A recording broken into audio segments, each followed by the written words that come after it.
Hey guys, tonight we slip through time's velvet curtain straight into 1830s London. Imagine your lace cuffs scraping against parchment rough as tree bark. A single droplet of ink could brand you careless or mark you a rebel. You probably wouldn't survive the first round of tea invitations, let's be honest. So, before you get comfortable, take a moment to like the video and subscribe.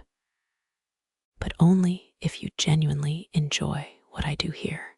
Drop a comment with your city and time zone. I want to picture you squinting at screens from Tokyo to Tulsa.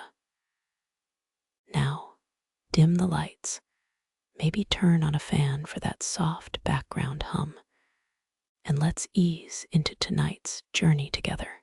Your quill hovers over cream-laid paper. The texture whispers 5-pound sheet, imported from France.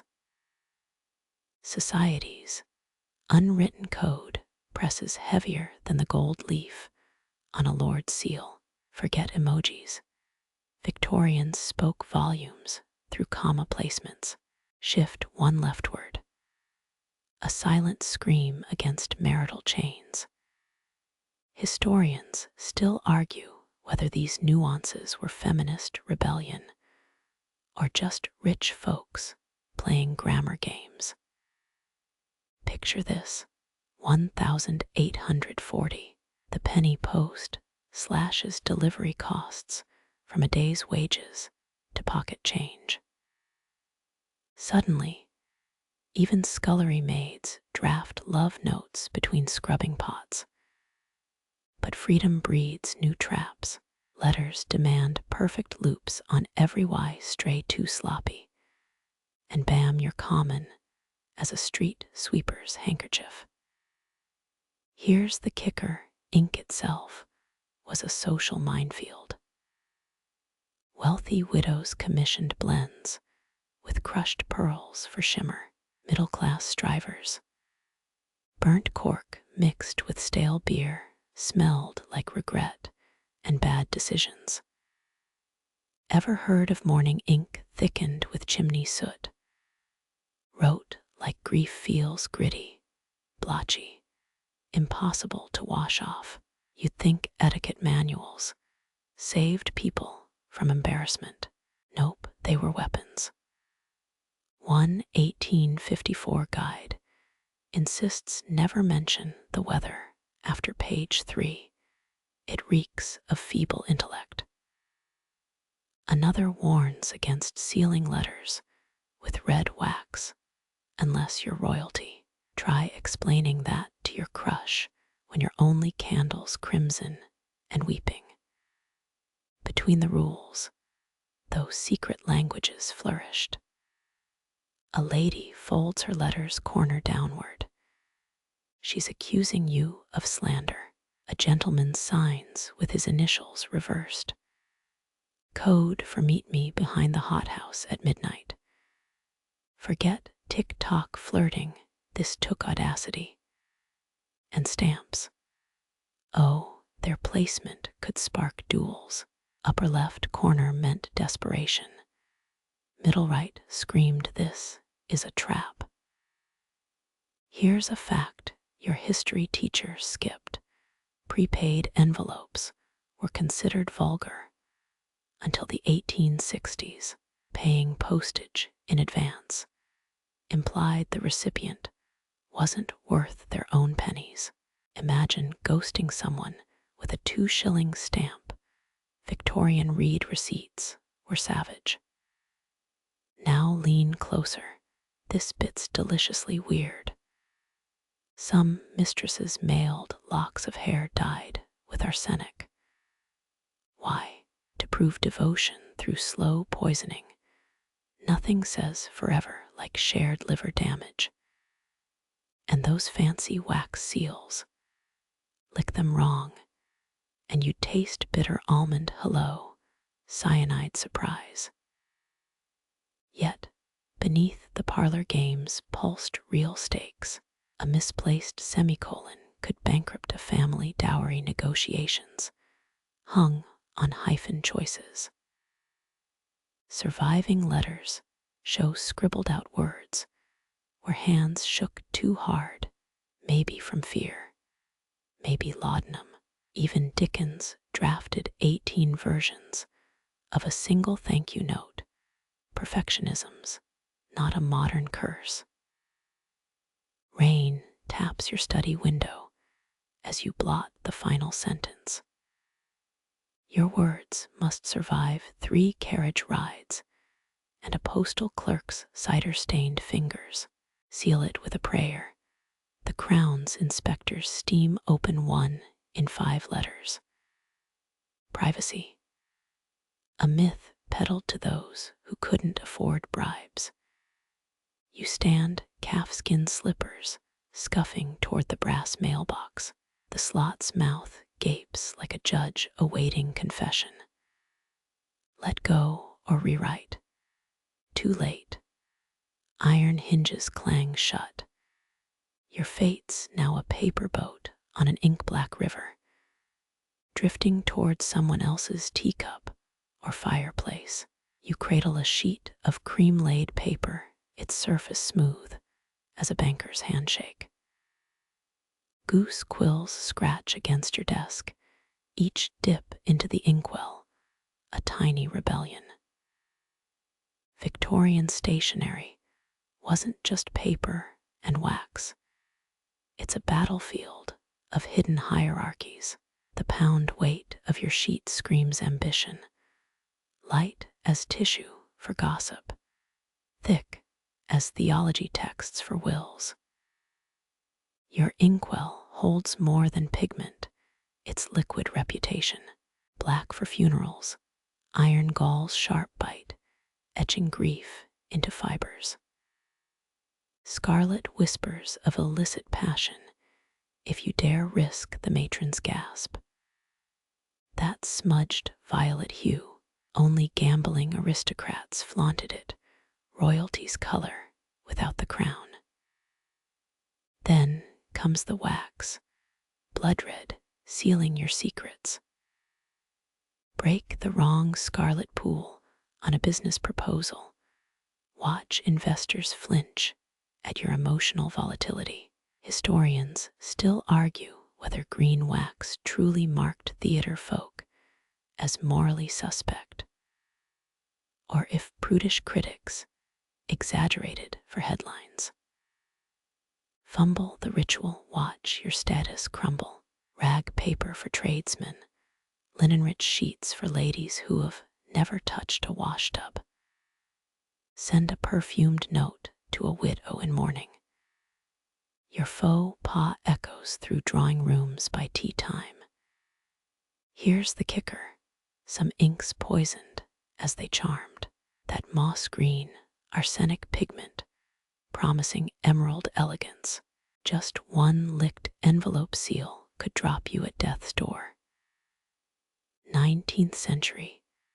Pen pals balanced artistry against survival. Every flourish, a potential epitaph. Scented stationery creeps into the game. Orange blossom water for virginal debutantes. Musky sandalwood for widows hunting second husbands. Peel a rival's letter. Inhale, decode their intentions through bergamot and deception. Even folds carried codes. A diagonal tuck meant urgency. Triple creases signaled confidential gripes about Aunt Margaret's snuff habit. Lords used monogrammed seal presses, their family crests crushing wax like societal stamps. But here's the twist. Industrial smokestacks birthed stationery's dark twin. Coal soot birthed cheap black ink, the same shade mourning moms used, now splattering factory pay stubs. Irony stains deeper than any dye when grief's signature becomes a laborer's daily grind. Night falls, your candle drips alongside the wax seal. You press a penny stamp upside down in the corner, a covert plea for haste. Across London, someone's tears blot a love note, saltwater warping expensive linen paper into something raw. The lavender sprig falls from your trembling fingers, its crushed petals staining the tear-smeared ink. Pressed flowers weren't mere decoration. They were a Victorian Twitter thread written in stems. Every blossom screamed silent truths if you knew botany's bitter alphabet. That innocent-looking daisy, splitting its petals meant, "I'll never tell your secret," a green carnation in the buttonhole. Code for desires society deemed unspeakable. Historians still argue whether Queen Victoria's courtiers truly used yellow roses to signal blackmail or if florists invented meanings to hike prices. Your rival sends hyacinths in spring, purple for sorrow, white for loveliness. But mix the two. Suddenly, you're accusing her dead father of debt. Toss in some basil. Now you've called her hatred incarnate. The wrong petal could spark duels at dawn, or worse, awkward garden parties. Here's the kicker. Florists sold coded bouquets like drug dealers hawked opium. Want to break off an engagement? Order marigolds for cruelty, craving a midnight rendezvous. Ferns under the moonlit hedge. One London shopkeeper's ledger lists rhubarb leaves sold to spinsters, their acidity symbolizing a sharp rebuke to unwanted suitors. Your nose wrinkles at rosemary tucked between pages, its piney scent shouting remember me. Too bad your beloved's allergic. Now your declaration of fidelity triggers sneezes. Romantic, debatable, memorable, undeniably. Wilted blooms scream louder than fresh ones. A crushed primrose means your affections fading, drooping ivy warns of waning friendship. But send decaying chrysanthemums. That's the floral equivalent of slapping someone's grandmother. Even funeral wreaths got political peonies for shame.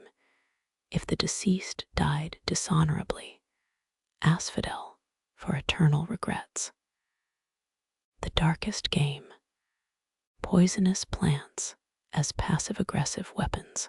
Oleander meant caution, unless your recipient's tea accidentally brewed a leaf. Foxglove petals spelled insincerity, convenient if you wanted to gaslight a rival. Experts think 15% of Victorian plant deaths weren't accidents, just floral warfare gone literal. You tuck a sprig of forget-me-nots into your next letter, their blue faces pleading loyalty. But misidentify them as comfrey. Congratulations. Now you're offering healing salves instead of eternal devotion. No wonder herbariums became bestsellers. Desperate lovers memorizing petal counts like exam answers. Rain hammers the window as you blunder through this botanical minefield. A single red rose whispers love, yet add one meet misfortune. 12. A marriage proposal. 13. An unlucky omen. Math was never your strength. Better stick to daisies and pray. The postman's knock jolts you. A parcel arrives smelling of damp earth. Unwrap it. Thorny brambles coiled around dried poppies. Blackberry vines for envy, poppies for oblivion. Someone's accusing you of scheming, or begging you to forget their debt.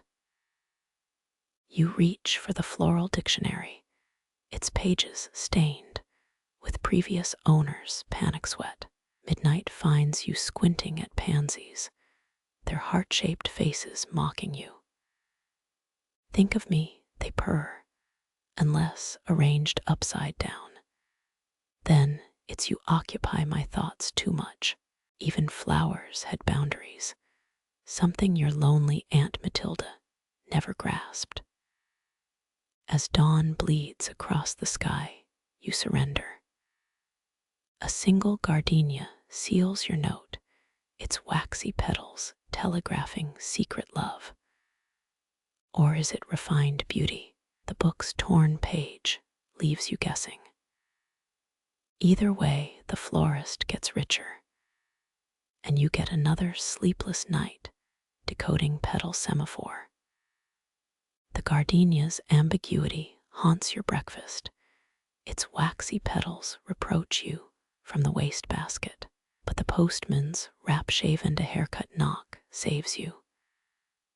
A letter arrives, its stamp angled sharply northwest, like a drunken sailor's hat.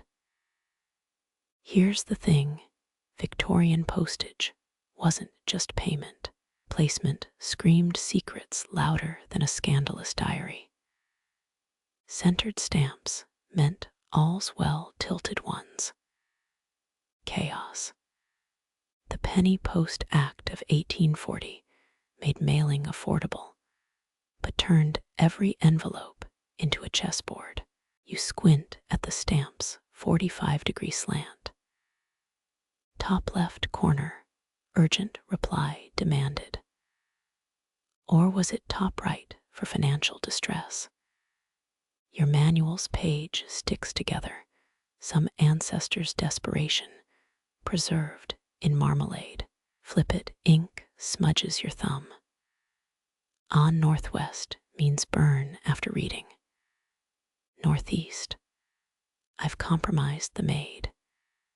Historians still argue whether Lord Pembroke really bankrupted his cousin over a stamp placed 3 millimeters too low, or if the tale's just postal propaganda. Either way, you dab glue with military precision. One slip, and your marriage proposal becomes a declaration of war. A joke circulates London's parlors. Half a stamp means half a truth. Peeled clean off, the sender's broke, or your friendship's terminated.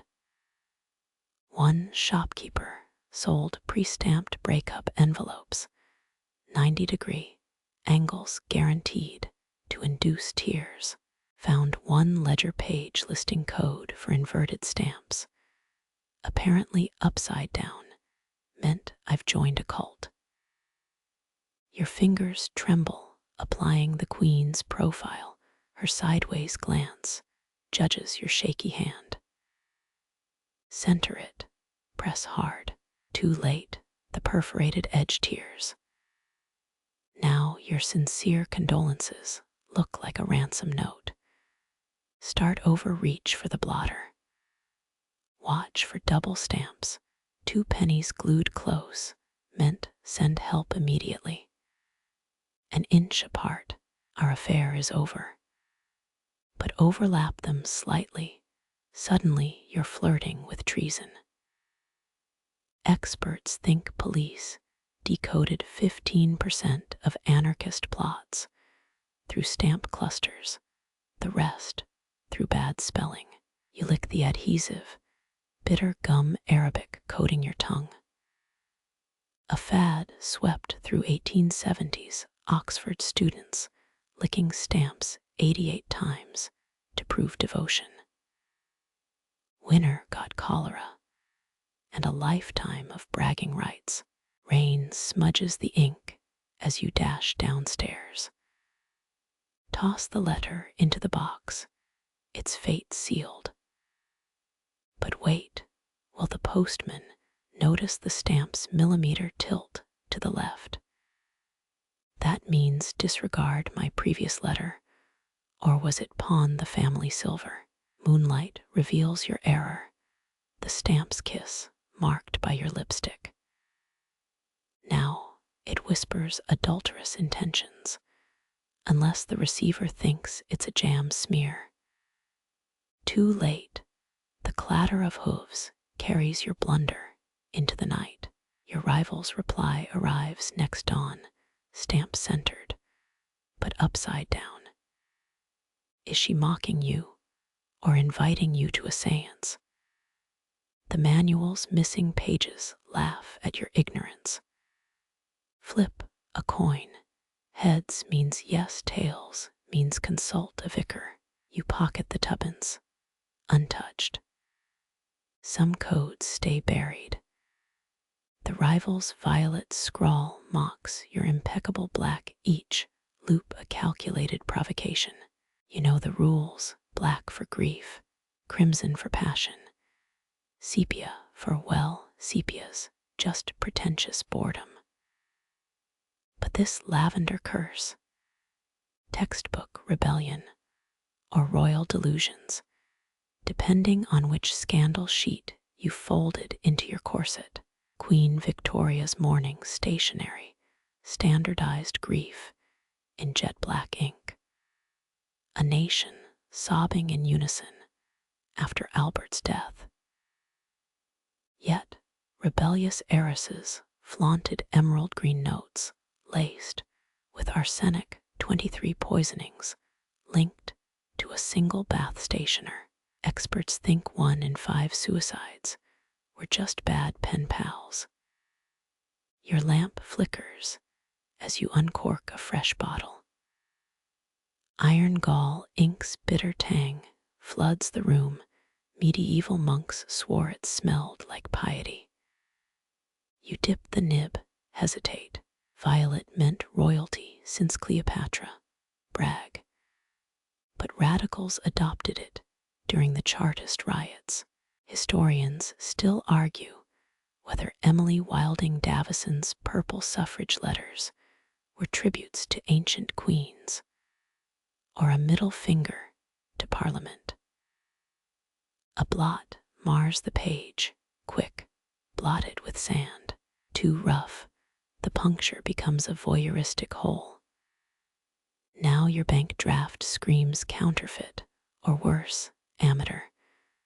Whip out the decoy sheet, start fresh.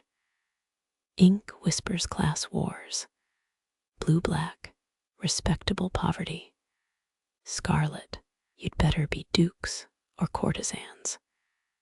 That's why middle-class manuals warned against red, unless penning valentines or warrants for your arrest.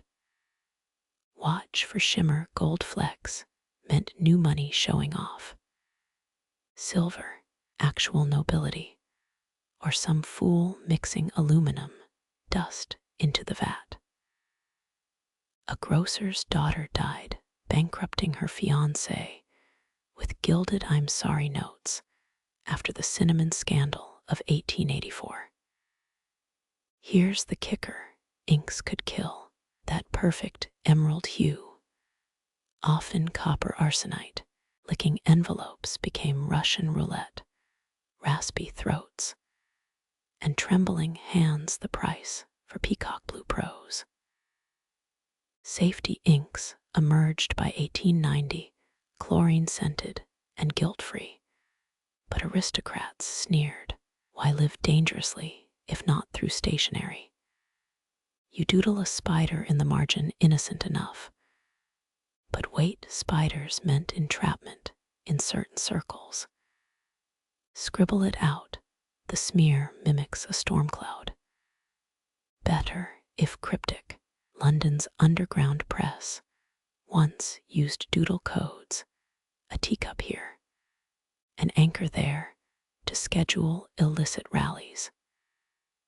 Your spider's legs might get you audited. The rival's letter taunts you with a postscript in shimmering mauve. P.S. July's hydrangeas were particularly vibrant. Hydrangeas, gratitude, or a jab about heartlessness. Depends if they're blue or pink, but ink color negates floriography. Is mauve floral sarcasm? Stationery etiquette books remain ominously silent. You retaliate with pearlescent white ink reserved for wedding invitations and ceasefire treaties. Too bold? Maybe.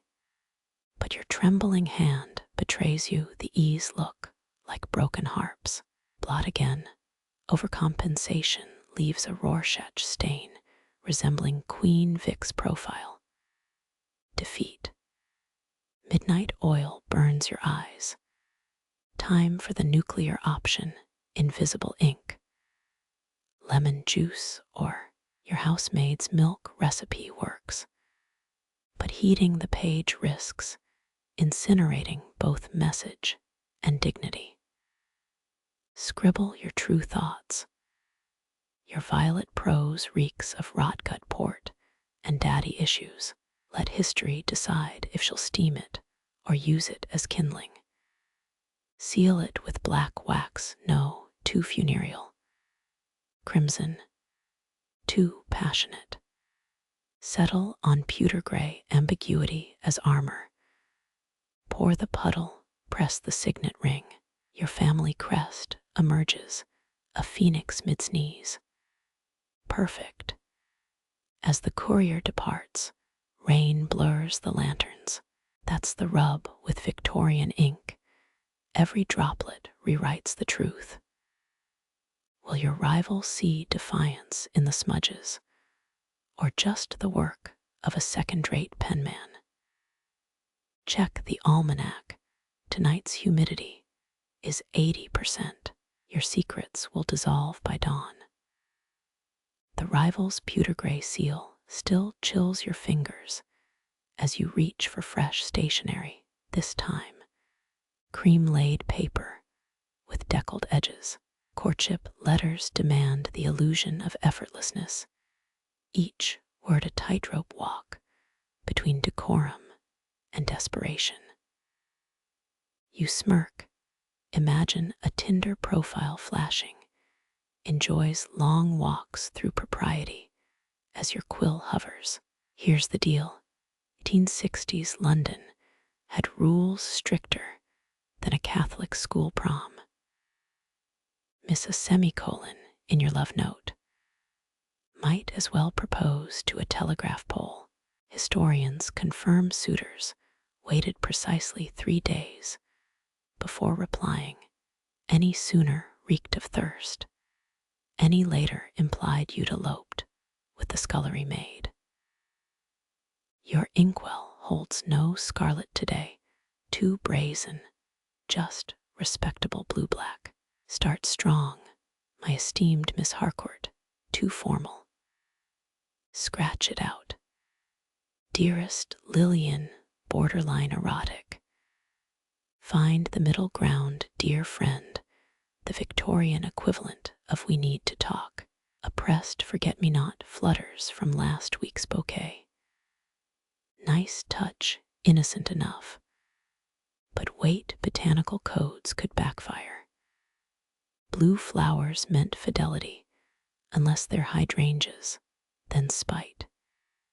Is this cornflower or bachelor's button? Your floral dictionaries at the bottom of a hat box. Risk it. Remember Mrs. Beeton's advice. A lady's letter must never cross 3 pages, nor her passions. You've already filled 2, time to imply longing without anatomical specificity. Your laughter haunts my Sunday walks, works poetic, not pathological. Here's the kicker. Underlining was nuclear. A single emphasized word could ignite scandals or annulments. The Earl of Pembroke once underlined cherish in his proposal. His fiancée interpreted it as sarcasm, married his stable boy instead. Your rival sends letters perfumed with bergamot, subtle dig at your lavender sachets. Clever citrus scents implied platonic regard, while musk screamed meet me behind the hedgerow. Counterattack by sprinkling rose oil, but it's 70% gin. Whoops. Wait, blotting sand smells suspiciously like cigar ash. Your brother's been proofreading again. Smudge the evidence into a cloud shape. Now, it's an accidental landscape, signifying introspection or tuberculosis, depending on the recipient's paranoia.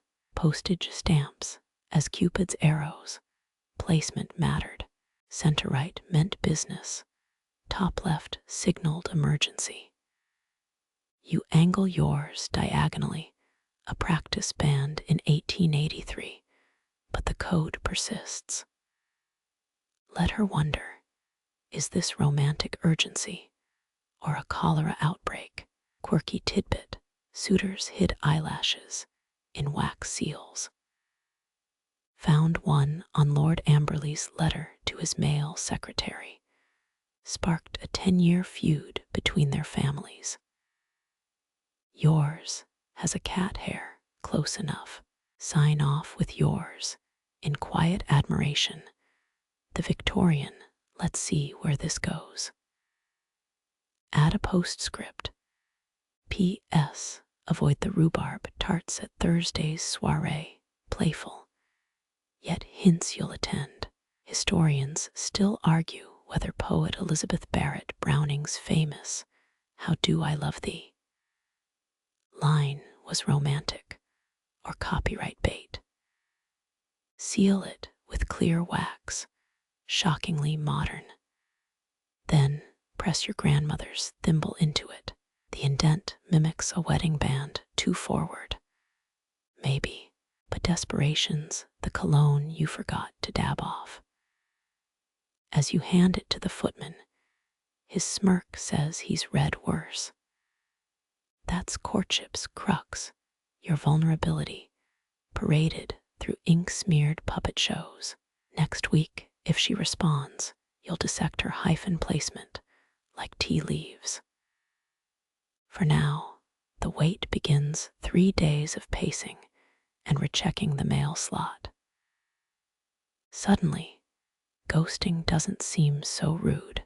The morning envelope arrives heavier than it should, black-bordered paper thick enough to stop a bullet. You slice it open, your paring knife nicks the corner, accidental sacrilege. Inside, a single sheet bordered by rules of grief, 1/8 inch for distant uncles, 3/4 for parents. This one's a beefy 1/2 inch spinster aunt, former governess. The math's unclear. Victorian mourners turned stationery into spreadsheets of sorrow, every millimeter calibrated. Queen Victoria herself popularized the trend, wearing widow's weeds for 40 years. But her stationery borders stayed scandalously narrow. Historians agree she favored black-edged notepaper for grocery lists. Your fingers brush the paper's cotton-laid surface, deceptively smooth. That's the cruelty mourning stock felt luxurious, like grief was a spa treatment. The ink glistens fresh as yesterday's heartbreak.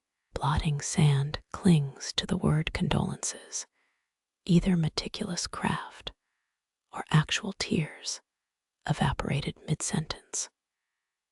Here's the dark genius. No one dared question the bereaved. Forget answering mail. You could ignore invitations for months. Just slap a black border on your no thank you cards. A social shield pressed from pulp and ash. Quirky twist, rebels used fabric scraps as borders. Museum archives reveal one 1890s widow framed her breakup letter with black velvet. Preservationists found crumbs in the nap. Turned out she'd snack vented with licorice lozenges while writing. You reach for reply paper, standard 1/4-inch border, appropriate for acquaintances. But wait, the edge crumbles under your fingernail. Cheap pulp signaling either poverty or disrespect. Choose wisely. Thick paper suggests you're thriving despite their loss, a silent boast.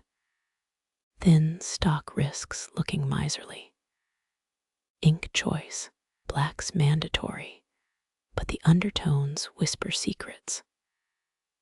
Blue-black hints at resilience, charcoal gray smacks of melodrama. You mix lampblack with a drop of walnut dye, the Rebecca Sharp special mourning with benefits, signatures told tales too. A shaky yours in grief could win inheritance points, but overdo the tremor and you're auditioning for amateur theater. Your pen hovers, then dips. Debate rages among scholars. Was border width truly about pain or petty one-upmanship? One theorist claims widows used wider margins than widowers, proving deeper sorrow. Others say it was pure practicality. Thick borders let you reuse envelopes by trimming the stained edges. The sealing wax presents another minefield. Blacks expected, but maybe gunmetal gray. Subversive, yet deniable. Your candle flame licks the stick, scenting the air with burnt honey and guilt. A cat hair drifts into the cooling wax. Leave it, a tactile oops that humanizes you. Addressing the envelope hurts most. The deceased's name must vanish like erased chalk. No care of or in remembrance, just the stark black rectangle eating the paper. You scribble the street, number, town, each stroke amputating their existence. Final test, the stamp. Mourning etiquette demanded centered placement. No jaunty angles here. A crooked queen's profile could imply disrespect or undiagnosed cataracts. You lick the adhesive, taste bitter almond, reminding you Victorian glue sometimes contained arsenic. Bonus grief if the recipient survives your letter. As the postbox clangs shut, you imagine the recipient weighing your 1/2-inch border against their own. Grief as competitive sport measured in rag paper and printer's ink. Tomorrow, you'll check your own mail slot, half hoping for black-edged revenge. The postscript betrays you, a jagged PS, swimming in the wax pool of your 1/2-inch mourning border. You lift the page backlit, spying 5 faint pressure marks beneath the addendum. Nonsense squiggles or coded grids, Victorian etiquette manuals screamed about postscripts, that lazy scrawl after dessert. But experts calculated 17% of love letters hid secret messages there, a mistress's coordinates, a debtor's payment plan, all masquerading as grocery reminders. Lord Byron's P.S. to his publisher once contained 3 sonnets written sideways in peppermint oil. You press your thumb to the suspect lines. Heat activates some invisible inks. No luck, just the musk of shame and herringbone stationery. Try the fireplace, a risky maneuver. Hold the paper near flames not in. Watch the edges curl like a blushing debutante. There, between regret to inform and fondest regards. A honey-brown sentence emerges. The azaleas need pruning translates to burning the ledgers tonight. Classic Tuttle, code named after a butler who spilled his earl's gambling debts via rhododendron care tips. Mainstream history buffs know Benjamin Disraeli's P.S. obsession. He once added parliamentary vote instructions to a soup recipe. But here's the kicker. His cook actually made the bisque, calling it inevitably peppered with politics. Quill scratches jolt you, a nib's flex matters. Press hard for urgency, ghostlight for plausible deniability. You trace the writer's palm sweat fossilized in the paper's weave. That smudge isn't sloppiness, it's a timing device.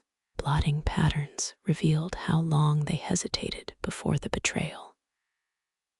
Sealing wax colors spoke volumes, black for mourning, scarlet for passion, green for financial plotting, but radicals favored clear wax with hair strands embedded, announcing, "I've got nothing to hide," while hiding everything. The British Museum has a letter sealed with a prostitute's eyebrow hair, the Victorian equivalent of leaving a lipstick smear. Flip the page, sunlight reveals needle pricks above certain letters. Spell out B-E-W-A-R-E-O-R, maybe, B-E-H-I-V, ambiguity was the point. Jane Austen's sister once stung a suitor by pricking no beneath a flowery yes. Historians still argue whether it was cruelty or a sewing accident. Decoding becomes tactile.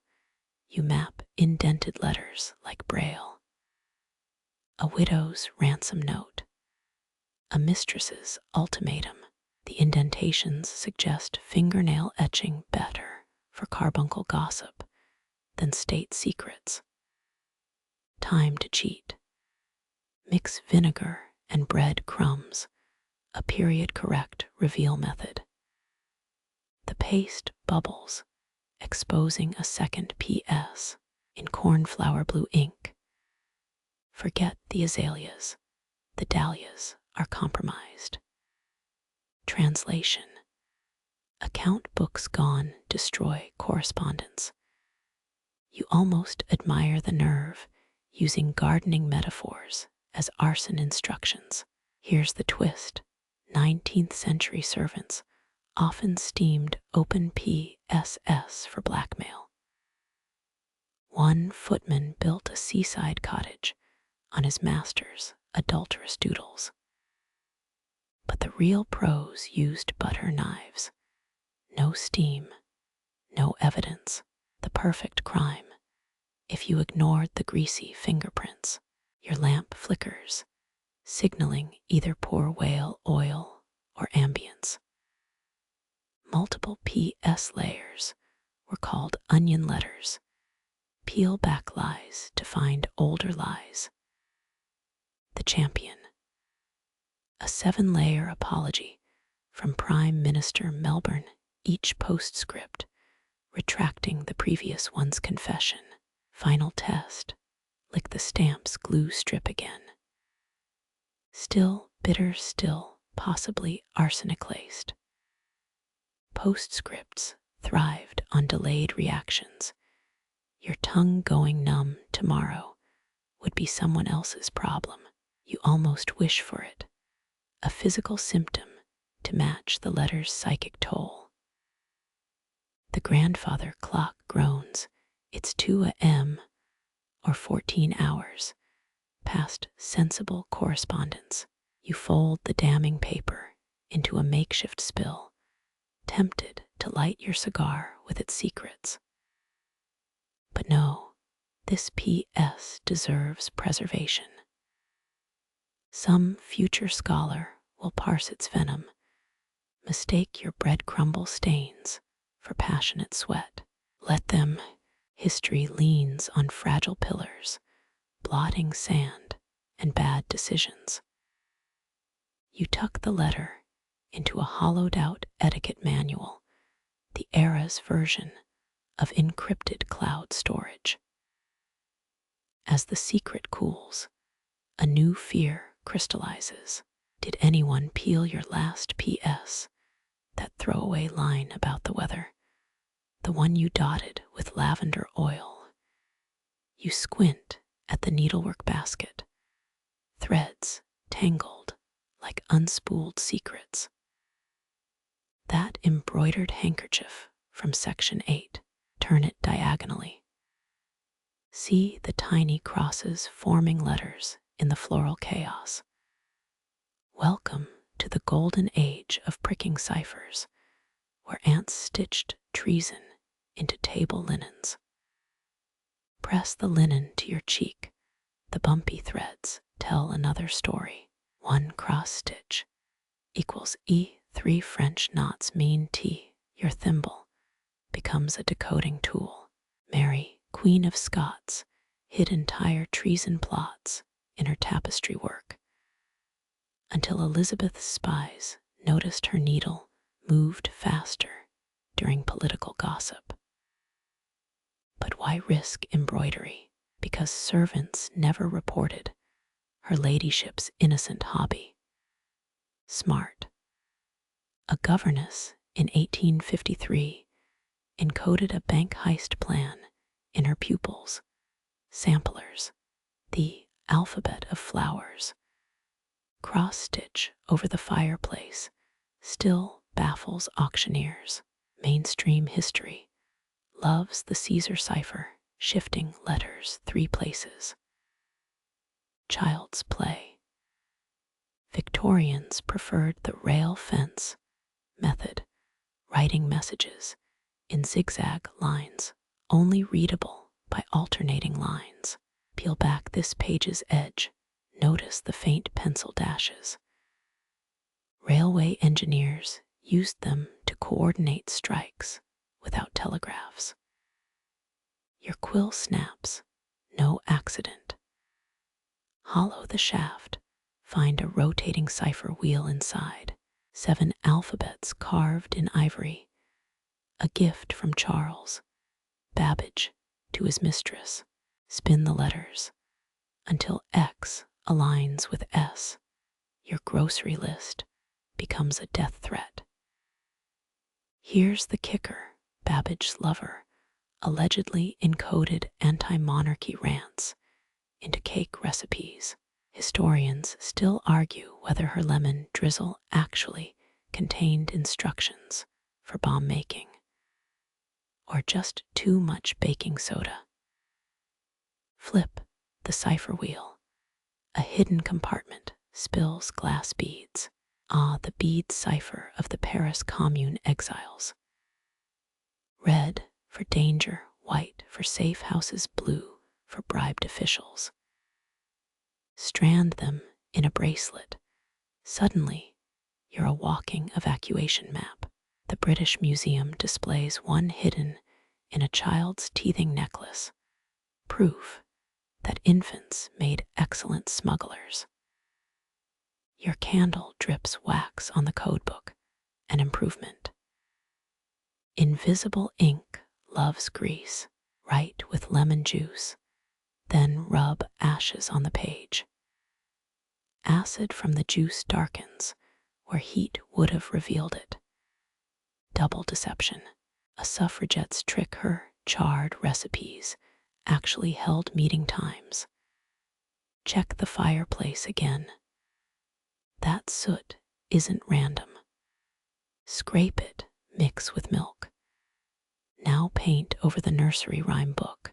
Lines emerge between Jack fell down and broke his crown.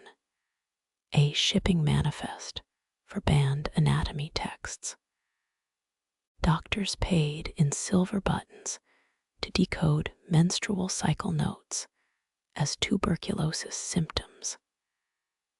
Ever hear of cheese ciphers? Norwich dairies, shipped wheels stamped with harmless riddles. Dissolve the cheese in hot wine. The molded numbers revealed rebel troop counts. A French spy once ate the evidence, poisoned by Roquefort, laced with arsenic ink. Your fingers graze the desk's secret drawer. A click echoes. Inside, a fan painted with harmless sonnets. Folded clockwise, the slats align into a confession letter. Empress Eugenie's spies used these to coordinate Napoleon III's escape. The V&A owns one that, when folded, accuses her maid of stealing hairpins. Now, the granddaddy of them, all book ciphers. Page 12, word 7, page 84, word 3. But which book? Charles Dickens's A Christmas Carol was popular until censors noticed odd annotations in serialized copies. Was Tiny Tim a code for artillery positions? A prank by board clerks. Published letters show Dickens furious about the Cratchit slander. Decode faster, ink's drying. Your dictionary feels heavier. Hollowed out pages hold a cipher's skeleton key, fitted into today's times. Cross-reference headlines with ship manifests. There, unseasonal fog means police patrols. Prize marrows signals arrest warrants. Simple, until newspapers started lying about vegetable contests. One last trick, lick the envelope's glue. Tastes like licorice. That's anise oil, used to mark letters needing urgent decoding. Swallow the bitterness. Your tongue tingles. Victorian decoders called this the fizz, a rush rivaling cocaine-laced tonics. The wall clock chimes thrice too late. Your decoded message stares back gibberish because you used the 1872 cipher. They used the 1873 revision. A single-year difference turns meet at midnight into elope with dentist. Historians still debate whether the crown jewel heist failed from bad cipher math or because someone actually eloped. You pocket the cipher wheel, its ivory warm from your palm. Secrets cling like ink stains. Tomorrow, scrutinize the butcher's bill. Today's mutton prices look suspiciously like naval coordinates. Or is that just indigestion? Either way, burn the codebook. Let future archivists curse your name in fluent cipher. As embers swallow numerals and malice, a cold realization. That nursery rhyme book you decoded earlier, the shipping manifest includes your address. Those anatomy texts arrived yesterday, hidden in a crate of cheese. The circle closes, moldy and pungent. You glance at the hollowed dictionary, now holding a cheddar wedge. Touché, the fire pops, a final encoded message in the flames. Or just damp wood. You choose to see purpose, even in sparks. Code-making is faith, a belief that someone, someday, will twist reality until your nonsense whispers sense. Wind rattles the cabinet where you hid the cipher wheel 17 minutes ago. Its faint ticking mirrors your pulse, a mechanical heart decoding existence. You pretend not to hear. Some messages stay buried even from yourself. Dawn bleeds through the parlor curtains. Your thumb finds fresh wax on the desk. Without looking, you press it into a seashell shape. messenger pigeons land at 9.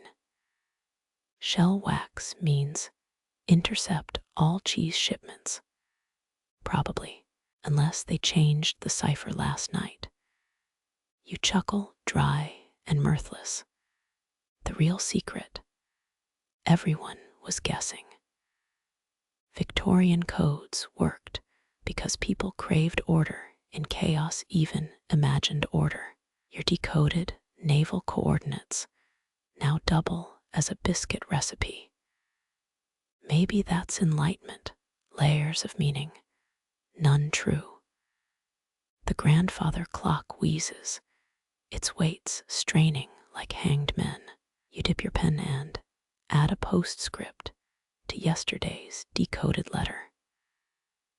Let future scholars weep over your smudged asterisks. Code their own meaning into your carelessness. Watch as ink dries into fresh riddles, the eternal dance. Your last coherent thought should have used lemon juice. The anise oil burns your gums, but numbness feels appropriate, a bodily cipher. Tongue swelling, or secrets finally too heavy to voice. Let the next idiot historian decide. You've encoded your will into a crochet pattern. Find the needle. The crochet needle's hook catches lamplight, a metronome for your throbbing temple. Yesterday's cipher chaos still itches behind your eyes, but now you face the true Victorian nightmare. Penmanship. Not just ink on paper, social warfare in cursive. Every loop declares your pedigree or betrays your roots. Dip your quill, the nib quivers like a liar's pulse. Black ink pools too much. Blotting paper sucks up the excess, a mercy. Middle class move. Aristocrats used sealing sand, powdered marble mixed with crushed emeralds. The crunch of wealth under a wax seal. Your jar holds sand from Brighton Beach saltier than a duke's third wife. You form the first letter, a capital T crossbar too thick. Your knuckles whiten. Script masters measured flourishes with rulers, 3/16 of an inch for gentry, a full 1/4 inch for nobility. Too bold. You're a social climber. Too faint. A bankrupt imposter. In 1847, Miss Genevieve Smythe's marriage prospects collapsed when her ease resembled chicken scratches. The groom's mother declared her unfit to address calling cards. Blow on the ink, it smears.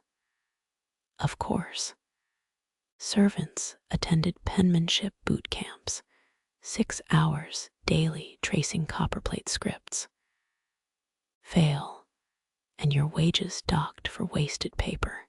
A butler's journal from 1862 confesses he practiced by moonlight, stole candle stubs to perfect his and symbol. His magnum opus, a will leaving his employer's estate to a parakeet. Your wrist cramps, inherited trauma. Schoolchildren's copybooks screamed morality tales. Idle hands make crooked letters. Good pens promise good character. Teachers slashed red X's through any G with a descender deemed immodest. Historians still argue whether sloppy handwriting caused the surge in Victorian lunacy, or was it symptom? The paper wrinkles your curse. Smooth it, feel the watermark. A shamrock. Irish linen, social suicide. Correct stationery bore the sender's coat of arms, or at least a convincing forgery. In 1881, a grocer's son got arrested for embossing fake crests onto love letters. His defense: The Duke of Devonshire's griffon looked friendlier upside down. Spill coffee on the corner, a rookie mistake. Tea stains reeked of carelessness, coffee screamed colonial vulgarity.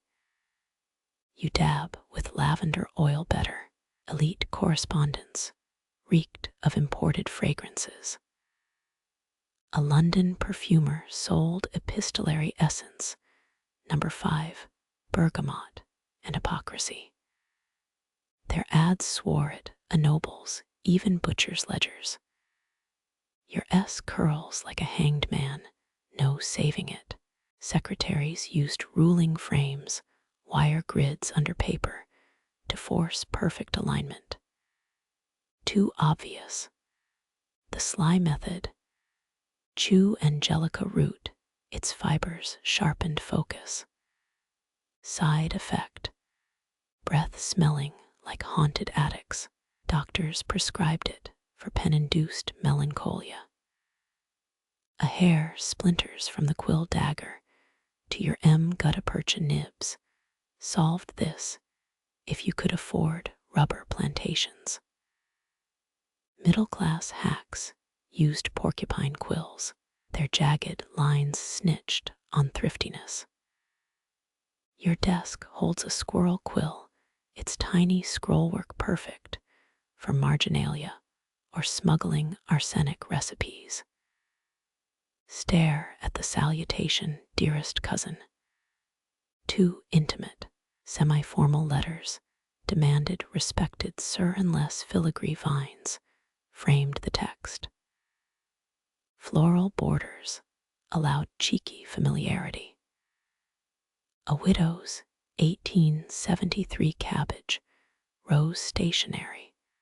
Let her address creditors as my doves while begging for extensions. Your wax seal fizzles, another cheap alloy. The truly elite used blood-red beeswax mixed with oxblood. Actual oxblood. Cold cream and turpentine wouldn't erase that stain from silk gloves. Reformists pushed for berry dyes until priests claimed they lacked sacrificial gravitas. The clock chimes half past shame. You recall the Birmingham pen trials, monthly contests where clerks wrote scripture verses upside down. Winners received brass nibs, losers got handbills declaring their moral turpitude. The 1859 champion. A chimney sweep with graphite blackened fingers disqualified for UNCLE, a N Chinese letter. Blot again, too eager. Patience, or the paper tears. Diarists described ink stain anxiety, nightmares of blots spreading like sins. A preacher's memoir recounts waking to Satan's thumbprint on a sermon draft, or just sleep deprivation. Still, he reprinted it as the Devil's Stationery pamphlet, sold 80,000 copies. Your signature trembles, the final battlefield. Women practiced for hours to shrink their names, dainty letters signaling modesty. Men went broad, thick downstrokes as territorial claims. A parliamentarian's wife disguised her hand as her husband's for charity appeals, until he got sued for unholy fundraising. Fold the letter, edges uneven. No hope. The threefold rule separated professionals from amateurs, up, then left, then diagonal, creating a triangle of discretion. Teens practiced with treasonous gossip notes. Teachers intercepted hundreds. The headmaster's 1848 ledger lists, improper folding as grounds for expulsion alongside excessive whistling. Lick the envelope tastes like regret. Victorian glue sparked debates. Bovine versus equine collagen. Purists swore horse adhesive gave a purer seal. A postal clerk's journal mentions a baroness whose tongue blistered from cheap oxhide glue. She sued the stationer for gastronomic sabotage. Drop the letter in the postbox. Iron jaws snap shut. Too late to retrieve it. You imagine recipients scrutinizing every blot, your secrets laid bare by a shaky K. A surviving etiquette manual advises burning any letter with wavering serifs unread. 20% of mail ended as kindling postal workers wept over wasted effort. The door creaks. A draft teases the candle. Shadows dance across your failed drafts, a graveyard of social aspiration. You console yourself. In 1892, a dyslexic baron pioneered stamped signatures, pre-inked metal plates. Critics howled until he stamped every petition to ban them. The ultimate power move. As the wick drowns in wax, an epiphany. Your whole life's a poorly penned letter. Smudged intentions, crossed out regrets. But here's the rub. Someone out there worships flaws, collects failed scripts as art, might frame your coffee stain as avant-garde rebellion. Or not. You tear open the desk's hidden drawer, grab the squirrel quill. Its nib winks, ready to fail again. Tomorrow, wax seals. Tonight, practice lowercase e's until dawn. Or hire that forger's kid from Devonshire. His griffons do look friendly upside down. The carriage clock ticks louder, since the penny post's promise, 3-day replies, or social oblivion. You eye your still blank paper like it's a dual challenge. 1840s postal reform didn't just democratize mail, it weaponized punctuality. Miss the window, and your silence screams louder than any insult. Dip your nib, hesitate. Too soon risks desperation, too late whispers indifference. An 1873 scandal saw Lady Emmeline's engagement dissolve after a 4th-day response. Her fiancé's family declared the delay worse than infidelity. Courtship manuals recommended pre-writing replies, romance reduced to timed artillery fire. Sweat warps the page's edge. Lavender sachets can't mask that stench of panic. Elite households employed reply secretaries, stoic professionals who timed responses to the minute. One butler's memoir boasts of sending a condolence letter during the funeral sermon. The widow praised his uncanny empathy. Your inkwell mocks you. Blotting sand feels coarser tonight. The 3-day rule wasn't universal. Birth announcements allowed a week death, notices mere hours. Get it wrong, and you're mourning a live relative or celebrating a corpse. A vicar's diary tells of accidentally congratulating a widow on her husband's timely passing. He retired to Sussex and took up whiskey. The clock's pendulum swings like a gallows rope. Historians still argue whether this tyranny of time birthed Victorian efficiency or just collective nervous breakdowns. London Asylum records spike with epistolary mania cases, patients endlessly drafting imaginary replies. One woman wrote yours in haste 2,000 times in perfect cursive.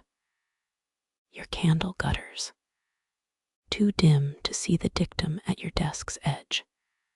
Delay is the cousin of death. Merchants sold reply-guessing services for a shilling. Clerks would infer unanswered letters' contents. A surviving 1861 menu offers condolences, apologies, and marriage proposals, all pre-blotted for authenticity. A spider descends onto your salutation. Bad omen. Country folk whispered that delayed replies attracted ghostly correspondence. A Yorkshire farmer's daughter swore her dead sweetheart kept sending belated love letters postmarked from hell. The Times ran it as satire until their own office got a sulfur-scented missive. Cross out a word too forceful. Etiquette demanded measured remorse for tardiness. The 1886 Bentley's complete letter writer advises acknowledge lateness as one confesses a minor sin with flirtatious penitence. Sample phrasing. Forgive this sluggish quill, it pales beside your radiant promptness. Modernity translation. My bad, lol. Your wax wafer cracks, another omen. Panicked suitors hired street urchins as human stopwatches, paid a halfpenny to screech day 2 at their windows. Others bribed postmen to backdate receipts until the 1855 Fraudulent Postmarks Act made it a hanging offense. Well, a fining offense. The gallows were reserved for people who mixed up affectionately, and yours truly. Moonlight bleeds through the curtains too bright. Aristocrats wore mourning watches, black-cased timepieces to track bereavement reply deadlines. A Viscount's auction catalogue lists one engraved Tempus Fugit. Mother didn't. Macabre but practical. The ink curdles. You consider the nuclear option, pretending the letter did arrive late. Risky. Post offices kept delivery ledgers, thick tomes recording every recipient's sign-off. A governess's diary recounts bribing a clerk to falsify entries until he blackmailed her with a love letter she'd never sent. Your quill snaps, final warning. Abandon prose. Haiku. Too Japanisme. Telegraph. Too crude. Carrier pigeon. The 1874 Avian Postal Guide warns they peck tardy writers. A baronet's son tried it, received a bloody talon in his reply. Return to sender. The clock strikes 3. Dawn licks the horizon, the deadline's blade. You fold the half-written letter, stuff it in a bottle. Throw it in the Thames. Let the currents decide your reputation, or lack thereof. As the cork bobs away, you whisper the era's unspoken motto. No stamp required for cowardice. The Thames carries your cowardice downstream, where saltwater stains blur the ink of more desperate souls. You're not the first to abandon a letter mid-confession. Sailors' bottles bob alongside yours, each carrying words too fragile for postage. They'll sink or wash ashore where no cousin can recognize your handwriting. But let's sail further. Imagine your crumpled note surviving the Atlantic's wrath, reaching someone who writes back. Now there's a nightmare. Overseas correspondence wasn't just slow, it was a gamble against monsoons, camel caravans, and the second mate's whiskey habit. The 1857 P&O steamer schedule promised Bombay in 30 days if pirates didn't mistake your love letters for banknotes. You'd need the correct stationery first. Colonial outposts sold monsoon paper coated in fish glue to repel humidity. A Calcutta merchant's 1863 ledger lists one customer ordering it, pre-scribbled with mildew for that authentic shipwreck aesthetic. The Victorians loved a good melodrama, even if they had to fake the water damage. Sealing wax becomes vital and vengeful. Heat turns Borneo gutta percha resin into lava. A traveler's journal from 1881 describes using it to weld shut a letter. And a baboon's thieving paw. Postage and primate discipline in one gesture, he boasts. Now the address, misspelling Valparaiso. Chile could reroute your confession to a Lisbon fishmonger.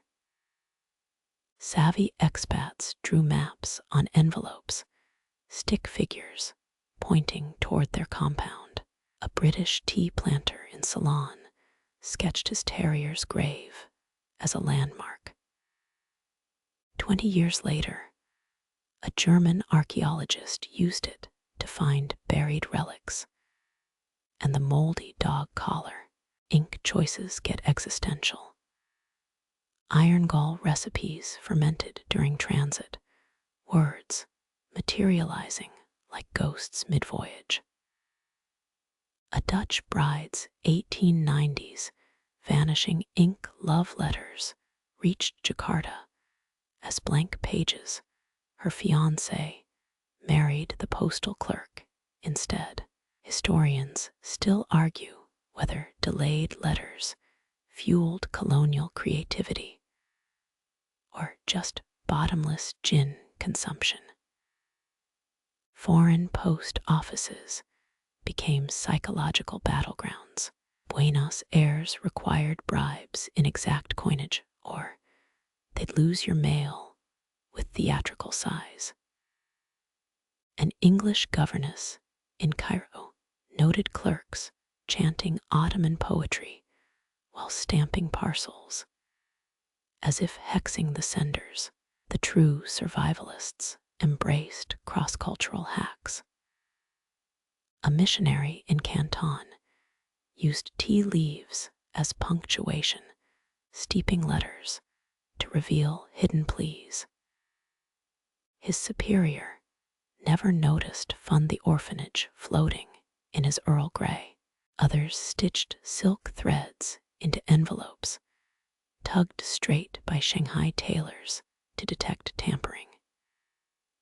Time bends cruelly abroad. A wife's letter about her pregnancy might arrive post-childbirth or post-mortem. A soldier's 1856 Crimea update reached London just as his memorial plaque was unveiled. The widow displayed both with a note. His handwriting outlived him by 14 days. Whether hijinks abound, Sahara-bound mail required sandproofing, rubbing envelopes with camel fat. A Parisian widow's perfumed refusal to a suitor turned rancid en route to Algiers. He interpreted the stench as a cholera warning. Married his nurse instead. Then there's the censorship dance. Russian border guards blacked out anything remotely interesting, including a governess's critique of St. Petersburg. Whether she retaliated by writing entire letters using snowflake motifs, the censors stamped them approved as holiday cards. But the true agony replies. Wait 6 months for a letter, then realize your friend died 5 months ago. Do you answer their radiant, clueless prose? A pastor's manual advised sending the response anyway. Ghosts deserve courtesy. His congregants preferred drinking. Your bottle drifts past a schooner bound for Cape Town. A sailor eyes, it lobs a salted cod inside. New message, new meaning. The Victorian internet slow, glitchy, and haunted by seafood. Somewhere, a colonist's daughter will find it. She'll decode your smudged angst as a marriage proposal. You've just invented international romance. You press the diary key into its lock, its teeth catching on rust you'll never admit exists. Outside this leather-bound confession booth, your polished letters parade through parlors, each word a corseted version of the ink-stained truth within. Queen Victoria herself wrote 122 volumes of journals, her daughter Beatrice later editing out anything unqueenly. Imagine wielding a blacking brush over your own soul's ink blots. Diaries smelled like shame and cheap paper. Servants resold discarded ones to pulp mills, 6 pence per pound of spilled secrets. Yet a Bristol haberdasher's 1882 journal survived. Its coded complaints about itchy corset orders hidden between fabric swatches. He called his diary the chamber pot for thoughts too foul for daylight. Letters perform. Diaries decompose. You scratch today's entry with a nail, too paranoid to dip your real pen. Lemon juice works until mother mistakes your angst-ridden pages for stain removal instructions. Historians still argue whether Victorians' obsession with proper letters stifled emotion or forced rebellion into more creative cracks. Crossing out words risks discovery, so you invent symbols instead. 3 dots mean Aunt Clara's gout flared up. A drawn teapot. Father's stock portfolio boiled over. Your brother finds the open diary, raves about your modern art. You spend a fortnight writing in pig Latin, and for once, he's impressed. The true horror. Switching voices mid-sentence. A draft letter to cousin Edward begins, "Dearest sir, weather agreeable, crops robust," while your diary hisses, "Wish his mutton chops would combust." Dual identities exhaust the wrist. Doctors warned of epistolary hysteria, cramps from juggling public grace and private bile. Mourning periods spawned the pettiest diary entries. Widows timed their journal burnings to ash weight, 1 ounce per year of marriage. Mrs. Pembroke's 1875 diary ends mid-rant about her late husband's snoring charred edges, suggesting she lost patience halfway through cremation. Forgotten niches hide desperate hybrids. A Lancashire weaver sewed diary, pages into quilt batting, too cold for censorship up here. Ship captains slid scandalous, logs inside hollow sextants. But the champion, a Cheltenham spinster who transcribed her diary onto digestive biscuit dough, then ate each page after writing. Taste testing betrayal, 1 crumb at a time. Paper shortages bred innovation. Diarists reused envelopes, scrawling over gummed flaps like palimpsests. A governess's 1891 journal alternates lesson plans with rants about her employer, visible only when held to a candle. Light reveals what good Christian ink conceals, she quips. Every word risks a tribunal. Diaries could be subpoenaed in divorce cases, leading to a cottage industry in fake journals. A Liverpool solicitor sold pre-written innocuous memoirs for 6 pence with blank pages for your real sins. Clients preferred his saintly orphan edition. It already included tear stains. You hesitate, pen hovering between stationery and diary. The letter demands a postscript about the weather. The diary begs for the truth about the vicar's toupee. Split the difference. Embed your rage into a recipe for scones. 2 cups of flour, 1 teaspoon of rage-a-bake until society crumbles. Lock both books. Extinguish the lamp. Tomorrow's mail will carry your papier-mâché smile, but tonight's key still whispers in your palm. Some truths stick to ribs, not postage stamps. Your fingers cramp around the slate pencil, its screech across stone-setting teeth on edge. Mother inspects each wavering letter like a general surveying trenches. That first copperplate, A, earns not praise, but a ruler's sharp rap. Form follows virtue, she intones, as if straight lines could iron out original sin. Copybooks preached penmanship and piety in equal measure. Practice your PS and QS wasn't just an idiom. It meant literally copying Prudence Quell's quarrelsomeness 500 times.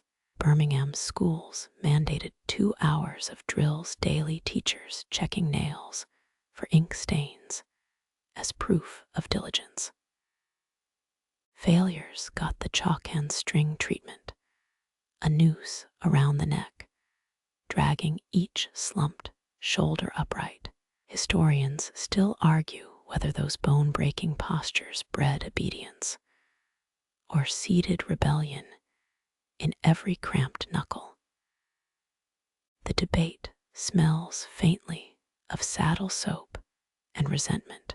You squirm on the penmanship pillory, a wooden frame clamping your wrist at the divinely ordained 45-degree angle. Little Arthur from next door got caught doodling mustaches on Queen Vic's portraits. Now he writes with his left hand tied behind his back, Victorian ambidexterity being 1 step from heresy. Moral maxims gnaw at your margins. Idle hands breed Satan's punctuation. Cross your TS, lest temptation cross you. Every blotch invites disaster. Mrs. Beeton's cookbook literally suggested burnt porridge as ink eradicator.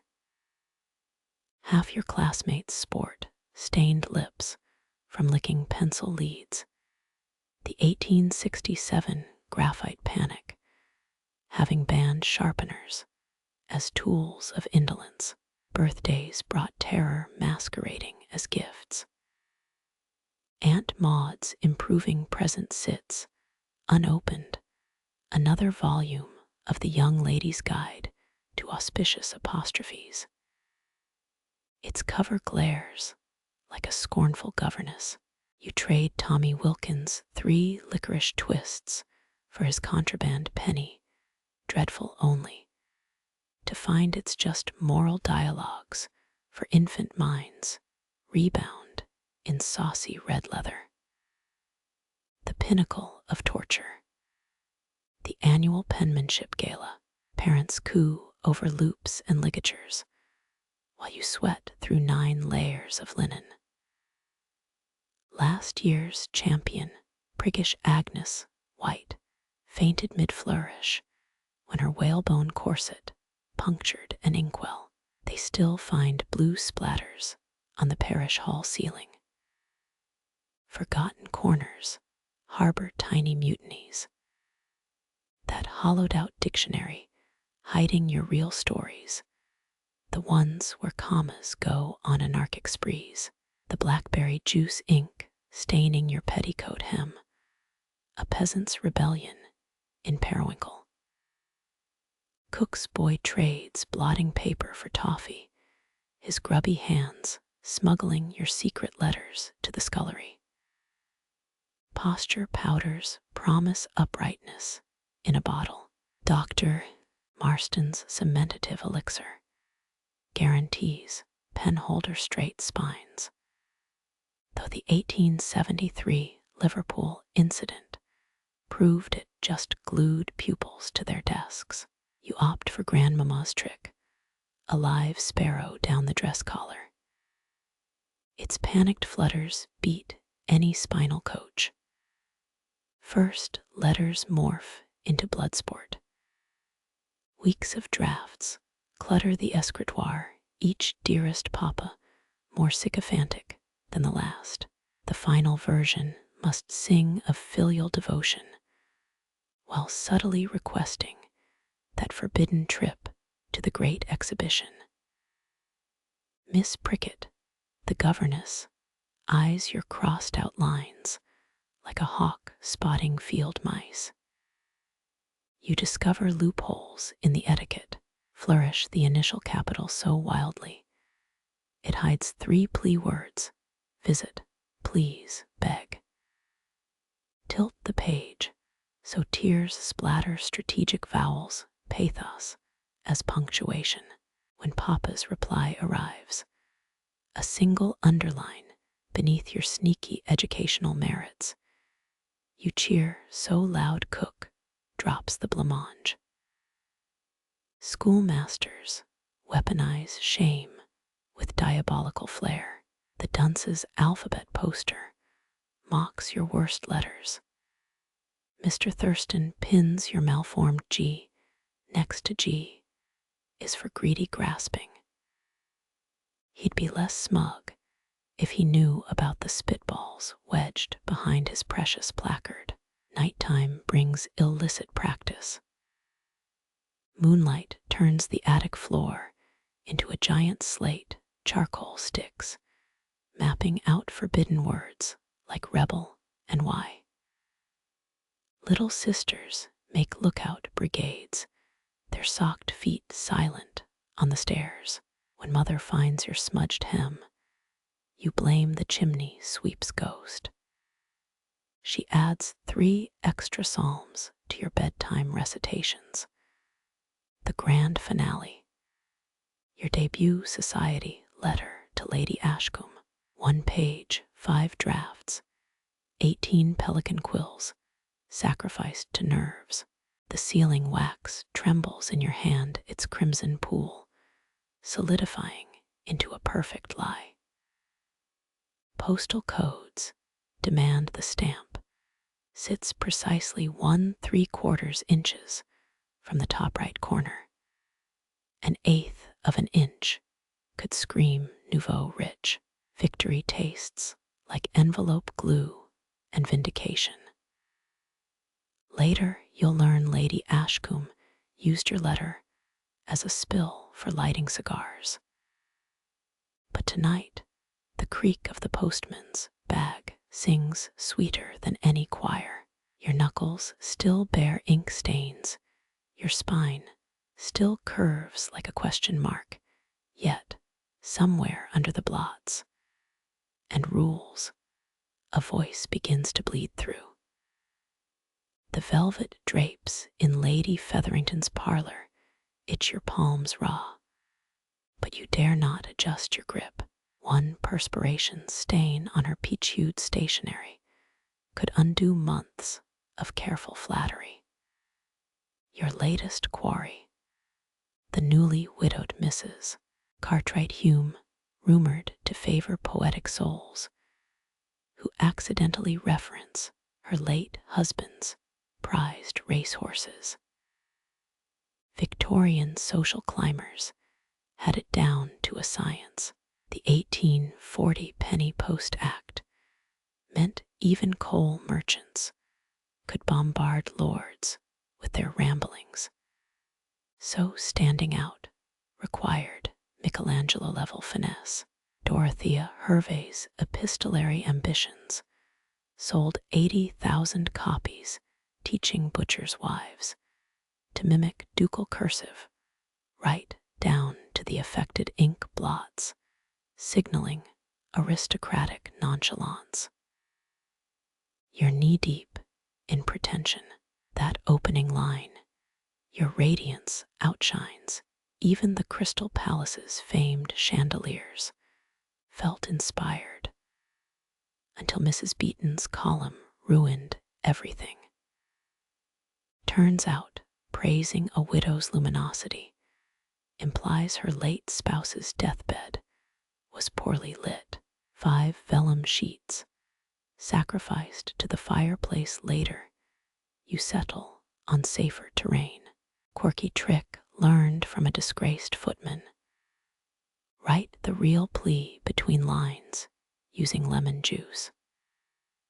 The visible text gushes about Venetian sunsets. The invisible script begs for theater box seats beside her. Heat the page with a candle, and voila, deniability if rejected. Historians found 73 such letters in the Duke of Rutland's archives, all demanding loans, with florid metaphors about rainfall nurturing friendship. Choose your stationery like a general picking armor. Gilt edges scream arriviste, but watermarked ivy whispers old money whimsy. 3 drops of ambergris oil on the envelope. A calculated risk. It signals you summer in coastal estates, unless she mistakes it for your aunt's gout liniment. Every postscript hides landmines. P.S. How fares dear Algernon? Seems benign, unless she's exiled the wastrel nephew to Tasmania. Lord Wimborne got blackballed from Boodles for inquiring about a gout remedy. His intended's father mistook it for mocking his clubfoot. Meter matters more than sentiment. The Earl of Chesterfield's manual insists all requests nestle in the 3rd paragraph, preceded by precisely 2 pleasantries. Too soon seems grasping, too late gets overshadowed by weather remarks. Your 3rd draft's plea for opera tickets peers through forced chatter about hydrangea blight, a botanical butter knife to the ribs. Debates still rage about Madame de Stael's infamous underlinings, or her triple-stroked adjectives, passionate emphasis, or early Parkinson's tremors. No one knows, but 12 suitors sent mourning rings after her devastatingly frail health mentions. Flattery's sweetest poison comes in 3s. Compliment her charity work, her lapdog's pedigree, her choice of heather gray ink. One Mrs. Pettigrew overdid it in 1888, praising a baroness.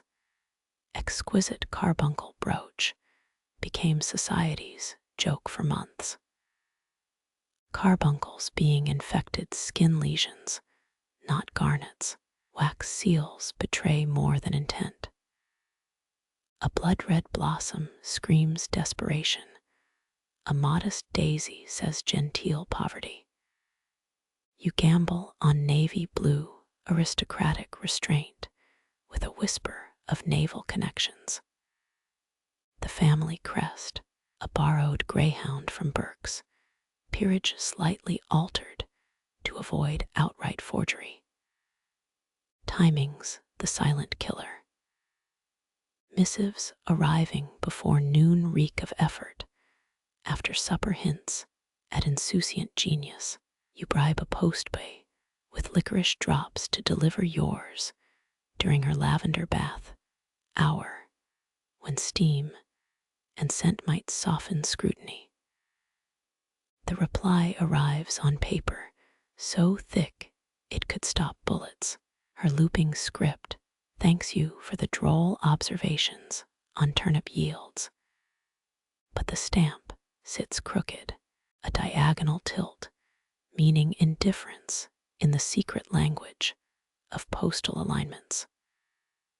Back to the drafts this time, name-dropping her beloved Pug's Kennel Club victory. Victory through canine sycophancy. Invisible ink stains your cuticles as you rewrite. Somewhere across town another climber licks envelopes coated in arsenic-laced adhesive. The social ladder's slippery with desperation and saliva. You'll either end up sipping champagne in a marquee or explaining to Papa why the chemist's bill includes 6 vials of counterfeit Circassian musk. Either way, the postman cometh. Your fingers cramp around a penny black stamp, its adhesive still faintly reeking of potato starch. Before 1840, mailing this plea to Mrs. Cartwright Hume would have cost 17 times more enough to feed a clerk's family for a week. Then Rowland Hill's Postal Reform Act slashed rates to a single pence, democratizing gossip and grocery lists alike. Suddenly, your housemaid's love notes rode in the same mailbags as Duke's demands. Chaos followed. The General Post office's hallways avalanched with 16 million extra letters. That first year, clerks developed permanent ink stains, etching a DDRESS Chinese letter on illegible scrawls. Enterprising boys hawked pre-stamped paper at cab stands, their shouts drowning out the clip-clop of hooves. Penny a sheet. 2 for threepence. Historians still argue whether this was true communication freedom or just cheaper surveillance for the crown. Not everyone celebrated. Aristocrats moaned about vulgar electrons corrupting their correspondence. Imagine Elon Musk complaining about Twitter trolls. The Times warned of hysteria in women who received too many letters, their frail minds overtaxed by choice. Yet you're grateful. Without penny posts, your carefully forged references to Mrs. Cartwright Hume's hydropathic spa visits would have bankrupted you at threepence a page. Here's the twist. Affordability bred new anxieties. A stamp's placement now held life or death stakes, since anyone could afford to send threats or blackmail. That crooked stamp on her reply might been a snub or a distracted postal worker's lunchtime beer spill. You study the angle, 45 degrees northeast. Carlson's postal code for ladies and gentlemen insists this means recipient is predisposed to charity. But you found a bootleg edition suggesting it signals beware false friends. Wax seals lost their power too. Pre-reform, a ducal crest guaranteed swift delivery. Now, overworked sorters tossed all envelopes into hemp sacks labeled misc. Your navy blue greyhound seal gets same treatment as a fishmonger's thumbprint. Status symbols crumbled faster than a poorly baked ratafia biscuit. Odd fact: some Victorians mailed bricks to test the system's limits. The GPO delivered them, grudgingly, as irregular parcels. A butcher mailed a pig's head to his mother-in-law with a penny stamp slapped on its snout. It arrived slightly fermented. Your real advantage: volume. Flood her desk with missives stamped at different hours: morning for earnestness, evening for playful charm. Watch her parlor accumulate your prose like rising dough. Let her servants whisper about your dedication or obsession. Beware the pitfalls. Cheap postage birthed the first spam. Quack doctors papered cities with cure-all ads. Consumptives drowned in promises of electric lung revivers. The Illustrated London News called it a national scourge 8 decades before junk mail. Irony alert: the system meant to connect strangers became a tool for ghosting. Senders now agonized over replies delayed by days, not months. A 3-day response window emerged, silence beyond that meant social death. You check your fob watch for the 19th time today. Here's a secret hack: postmasters prioritized letters entering London over those leaving. Dash off your note from a Surrey village, it'll leapfrog competitors' local mail.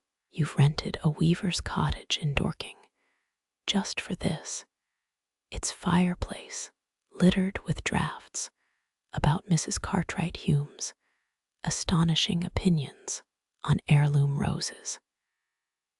Debate rages about the real winners. Sure, shopkeepers boosted sales with illustrated catalogs, but historians whisper about blackmail empires rising faster than factory smokestacks. 30% of ladies' advice letters actually contained veiled threats: payment demanded in hair ribbons or handkerchiefs. Stamp canceling machines sparked their own drama. Early versions left blotchy Maltese cross marks, soon repurposed as secret symbols. A smudged cross in green ink meant burn after reading. In red, intercept the reply. Your latest bears a perfect black cancellation. No hidden please, just a prayer. It's sorted before tea time. The true revolution wasn't speed, it was plausible deniability. Blame the post office for lost invitations or botched addresses. Misdirected became the era's left on read, a weaponized excuse for snubs or affairs. You've already drafted 3 apology variants, just in case, as you seal envelope number 42, tongue glued to toxic adhesive. Consider the math. 1 penny bought access, but 1,000 pennies couldn't guarantee dignity. The postman's knock might herald triumph, or the crinkle of your life's work being repurposed as curl papers for a maid's hair. You're not just sealing wax, you're architecting a puzzle box. That dove-shaped lump on your love letter hides more than molten shellac. Press the bird's left wing with a hairpin, and click, a hidden chamber spills cumin seeds onto the desk. Why cumin? Because Lady Grenville's lover's lexicon claims it signifies burning desire, though you're half convinced she just hated her husband's cooking. Mainstream museums display tattered letters with tidy lockets. Ignore those. The real magic lives in collar stays hollowed out to hold cocaine vials, envelopes lined with arsenic-soaked paper to repel snooping siblings. Historians still argue whether the infamous violet ink plot involved actual poison or just clerks' indigestion from cheap tavern pies. Here's a fact you'll never unlearn. Percy Bysshe Shelley kept Mary's miscarriage remains in a seal compartment. Gruesome? Absolutely. Romantic. The man wrote Frankenstein with her. Subtlety wasn't their forte. You settle for safer contraband. A single gray hair from Byron's Newfoundland dog sold to you as genuine Bronte Terrier fluff at York Station. Ever seen a kiss cipher? Fold the corner of page 7. Smudge lip, rouge exactly 3/4 inches from the edge. And suddenly yours eternally becomes meet me in the orangery. Regency rom-coms got one thing right. Every parlor had a secret decoder ant. Yours was Great Uncle Thaddeus, his monocle doubling as a magnifier for spotting microscopic I loathe yous in foxing patterns. Quirky alert. Courtesans used onion juice ink between recipe instructions. Heat the paper to reveal steamed romance. One brothel madame's bechamel sauce nearly caused an international incident when a Duke's chef decoded your moles are bewitching instead of simmer for 20 minutes. The true art.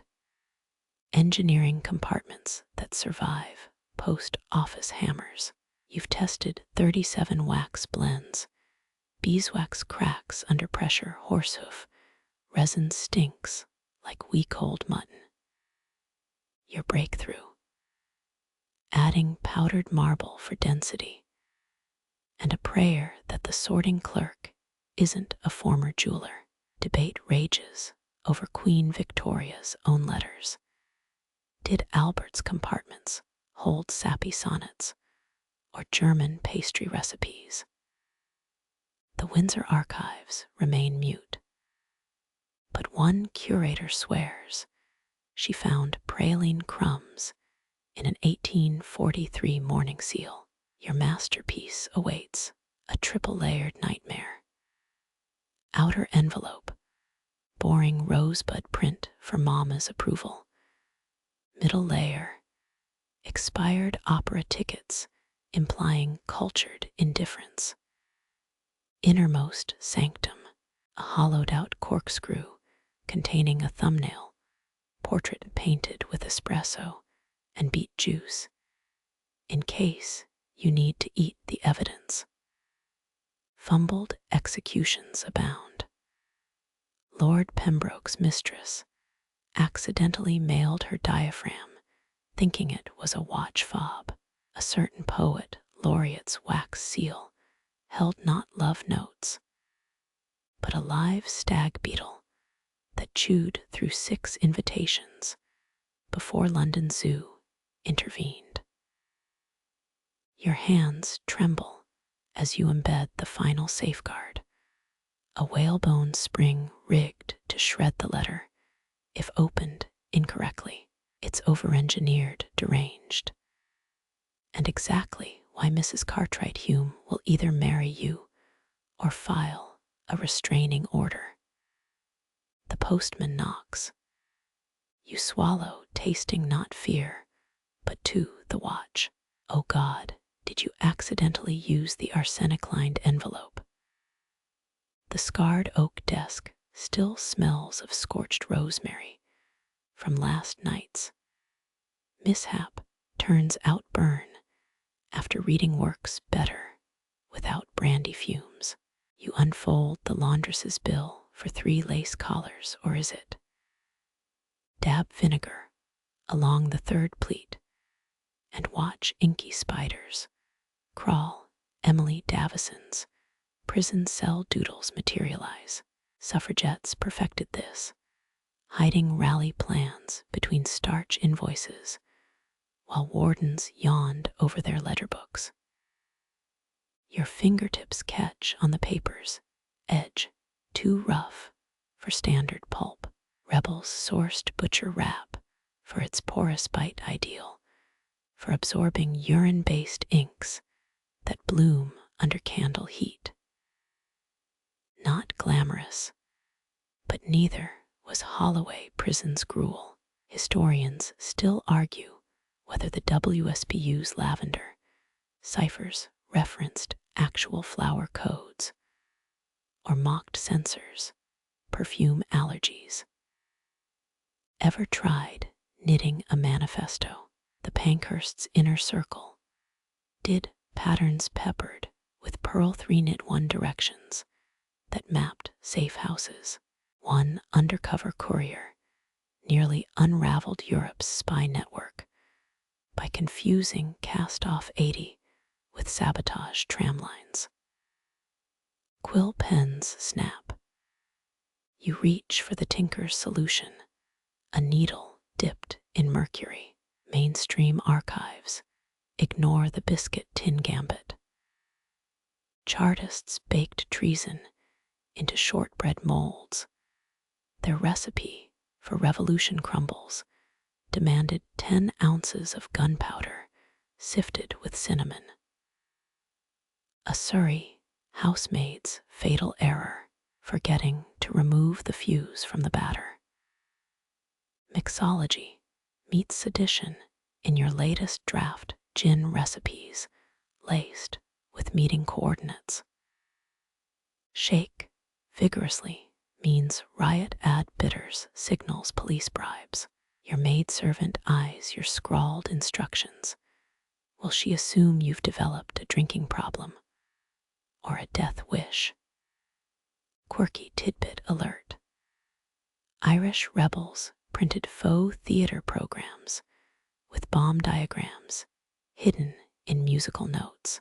Opening night of the Mikado nearly became closing night for Dublin Castle when an overzealous flautist played the detonation aria. Debate rages over one smuggled sonnet. Was Oscar Wilde's Heliogabalus in Hades a legit prison draft or a forger's boozy prank? The original manuscript smells suspiciously of absinthe and poor decisions. Your heartbeat sinks with the pendulum clock as you press a tea kettle to the bishop's fan mill. Steam coaxes out a grid of numbers, each combo referencing a band hymnal page. Chapel hymns as anarchist playbooks. God save the Queen indeed. Dangers lurk in mimicry. That innocent pressed cyclamen. Its cellular structure spells out arms depot locations. If you've got a microscope and a vendetta, you don't. But Scotland Yard's new botanical division definitely does. The true genius lies in destruction. Poets like Rossetti buried drafts in coffins, symbolists fed letters to specially trained ravens. Your methods simpler, scribble secrets on eggshells with milk. Breakfast becomes a high-stakes game of scrambled or decrypted. Miscalculations haunt you. Last week's bacon grease cipher rendered your grocery list as a call to sack Westminster. The butcher still eyes you like your Cromwell's ghost. Nightfall brings the drop, a hollowed-out Pietra Dura paperweight left on the Admiralty bench.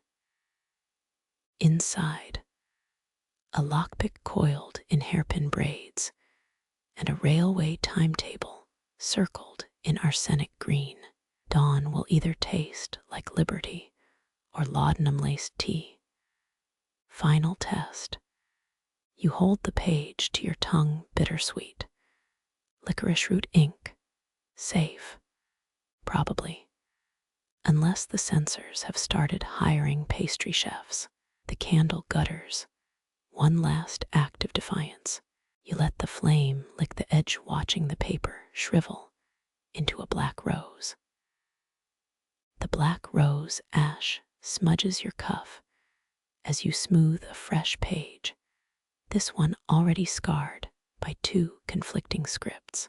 Cross-hatched letters crowd every inch, horizontal lines of parish gossip, sliced by vertical hymns to dead cousins. Victorians called it thrift. You call it hieroglyphics for the impatient. Paper cost half a day's wages back then, so why waste margins? Harriet Martineau famously sent 9 crossed letters to her publisher. 9. Each paragraph spiraling tighter than a noose.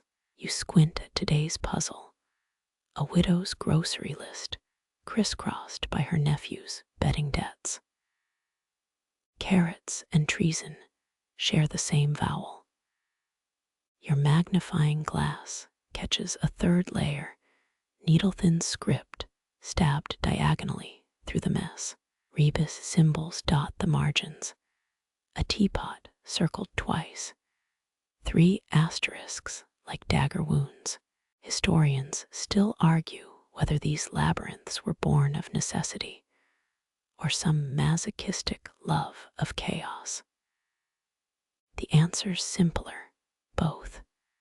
Decoding demands athleticism. You pivot the page, chin on desk, nose brushing ink, until a phrase leaps out. Violet accepts the proposal. Rotate clockwise, unless the dowry's in consols. Spin again, burn this if mama suspects. Victorian Tetris with higher stakes. Upper-class suitors bragged about their cross-hatching stamina. If you couldn't write, read, and dodge creditors simultaneously, were you even marriageable? Yet dig deeper. That shipment of Portuguese oranges scribbled sideways. Code for contraband French newspapers. Peel back the citrus rind of banality. Find the pulp of sedition. Ever tried reading 3 conversations at once? Your eyes twitch like spooked horses. The keys in the pressure points. Heavy downstrokes mark true messages. Light flourishes are filler. Unless the writer was left-handed, or in a hurry, or drunk. Victorians, the original gaslighters. Quirky tidbit alert.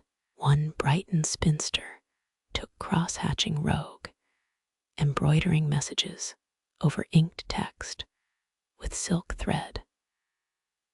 Her samplers hung in parlors for years before anyone noticed the subversive floral border spelled down with the crown in chain stitch.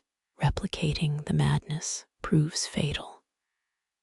Your first attempt, a dinner invite crossed with a poem, accidentally proposed to Aunt Agatha. The second imploded into a Rorschach blot. Now you stab the quill sideways, sweating like an anarchist mid-manifesto. Blotting sand grates under your palm, you're out. Improvise with fireplace ash. It clings like a beggar's shadow, but the effect's eerie. An obscene limerick materializes beneath next week's menu. Mrs. Thurston's rhubarb pie never sounded so scandalous. Rain taps Morse code on the window as you unravel a smuggler's masterpiece. The horizontal layer moans about gout remedies. Vertical lines beg for smuggled cigars. Diagonal dashes in lemon juice detail a tunnel beneath Newgate. All find harmony through the magic of lunacy. Critics called crossed letters the tattletales of the soul, overlapping ambitions laid bare. No wonder Freud kept a collection. Your latest find, a vicar's sermon draft, repeatedly interrupted by his own sketched sea monsters. Leviathans in the margins, salvation in the text. God as multitasker. Dangers multiply with each angle. That innocent note about lace imports, turn it north. Suddenly, you're holding directions to an opium den. One Parliament member's career died because he read his lover's crossed letter upside down. Thought a door said abhor. Romance crumbles faster than wet shortbread. The ultimate test floats in your teacup now, tissue-thin confession steeping in Earl Grey. Words surface like shipwrecks. Regret. London fog, forgive. You fish it out with sugar tongs, lay it flat to die. Crossed letters demand witnesses. You'd rather sip in silence. Dawn bleeds through the vellum. Your masterpiece awaits a grocery list, a love letter, and a blackmail threat sharing one tortured sheet. Fold it diagonally. Let the recipient choose their own adventure. Etiquette manuals scream heresy. Your locked drawer of secrets yawns wider. The true horror strikes as you seal it. Wax drips over 3 separate farewells. Now all say burn this in unison. You laugh, a dry, crackling sound, and reach for the matchbox. Some messages deserve to stay tangled. The matchstick sulfur sting lingers as smoke curls into a viper's arabesque, your crossed letter pyre reduced to embers. And a queasy dizziness painting stripes behind your eyes. Your tongue feels woolen. That's not fatigue. You've joined history's least exclusive club, Victorian ink poisoners. Blame the arsenic. Your loyal emerald inkpot gleams like absinthe Shields green, they called it. 6 parts copper, 3 parts rat poison, perfect for love letters, and thinning the recipient pool. 19th century stationers peddled that poison as moss-stoned refinement. Wallpapers leached it into children's lungs. Dresses shed toxic sparkle at balls. But ink, oh, writers sucked their quills like mint julep straws. Lick envelope, glue once harmless. Lick 80 times daily while penning a 3-volume novel. Autographed death warrant. Your fingers tremble. Too many nib-sharpening sucks today. Should have heeded Dr. Warburton's 1862 Lancet warning. Gentlemen perish mid-sonnets, clutching their stomachs. His proof. A poet's corpse with jade-stained teeth. Historians still argue whether Browning abandoned verse after nearly gassing himself with malachite ink. The antidotes in the pantry, stale beer. Victorians guzzled it post-letter writing, believing hops neutralized toxins. You knock back a warm porter, savoring the irony. Sobriety might save them, but where's the fun in that? Black ink hides darker sins. Iron gall, that classic sepia, ate through parchment and livers alike, concocted from oak apples and rust. It seared words into paper and dysentery into scribes. Printers developed a telltale scribes shuffle bowel cramps, bending their spines double. Your downstairs neighbor coughs like a misfiring engine. Mrs. Hargrove swears her tonic wards off ink sickness, 3 drops of mercury in elderflower tea. You've seen her handwriting. Shaky loops suggest she's over-seasoning. Funeral bells toll as you dip again. The nib's silver filigree scratches your lip more arsenic. Dizziness returns. Maybe switch to safety inks. Those cobalt blues advertised with cherubs and harmless labels. Harmless if you ignore the miners coughing up azure phlegm in Saxony. Every color's a little murder. Queen Victoria's stationer touted lily white ink as the healthy choice. Made from lead. Regal constipation included gratis. You sketch a tombstone in the margin. Here lies Percy, his prose pristine, his organs gray. Dry your work with sand, not breath. Another expert tip. The grit cakes your teeth, but at least you'll die of silicosis instead. Choices, choices. Check the Crimean War letters upstairs. Soldiers used gunpowder tea as ink when supplies ran low. Their pleas home steeped in tannic acid. Faded now, like their voices. Your candle gutters. Time for the ultimate test. Taste the scarlet sealing wax. Carmine pigments from crushed beetles, right? Harmless. Probably. The honeyed shellac sweetness blooms into bitterness. Oh God, is that vermilion? Cinnabar's mercuric heart. Spit, spit. Knock the apothecary with your cure. Laudanum, of course, 20 drops in claret. You drink to dead pen pals, their final words blurring into Rorschach stains on linen paper. The bottle's label mocks you for productive coughs. Dawn finds you alive, if not well. Your manifesto against toxic inks drips irony written in vegetal ebony, the sole safe pigment. Keyword, safe. The patent inkwell's copper pipes already patinate, leaching verdigrease into tomorrow's verses. Victory. Hardly. You seal the letter with lichen wax, finally, something edible. Then lick it, because habits outlive common sense. The taste, regret, with earthy undertones.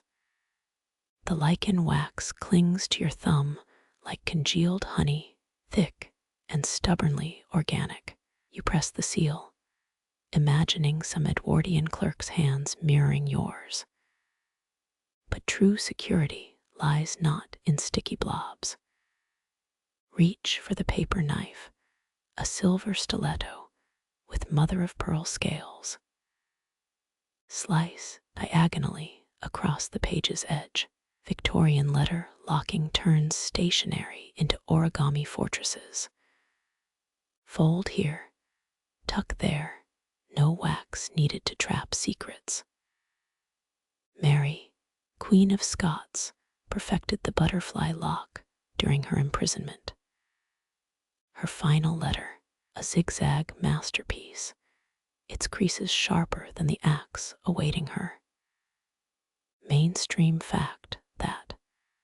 Find it in museum archives if you doubt. Your first fold goes rogue, a crooked valley bisecting the plea for a dinner invitation. Start over. Use bone folders, they said. It'll be elegant, they said. Your fingernail splits the paper. A fresh sheet then, blotting sand grates under your wrist. Historians still argue whether certain folds signaled espionage or just bad craftsmanship. That dog-eared corner spycraft or sloppiness, the 1793 treason trials cited crease patterns as evidence.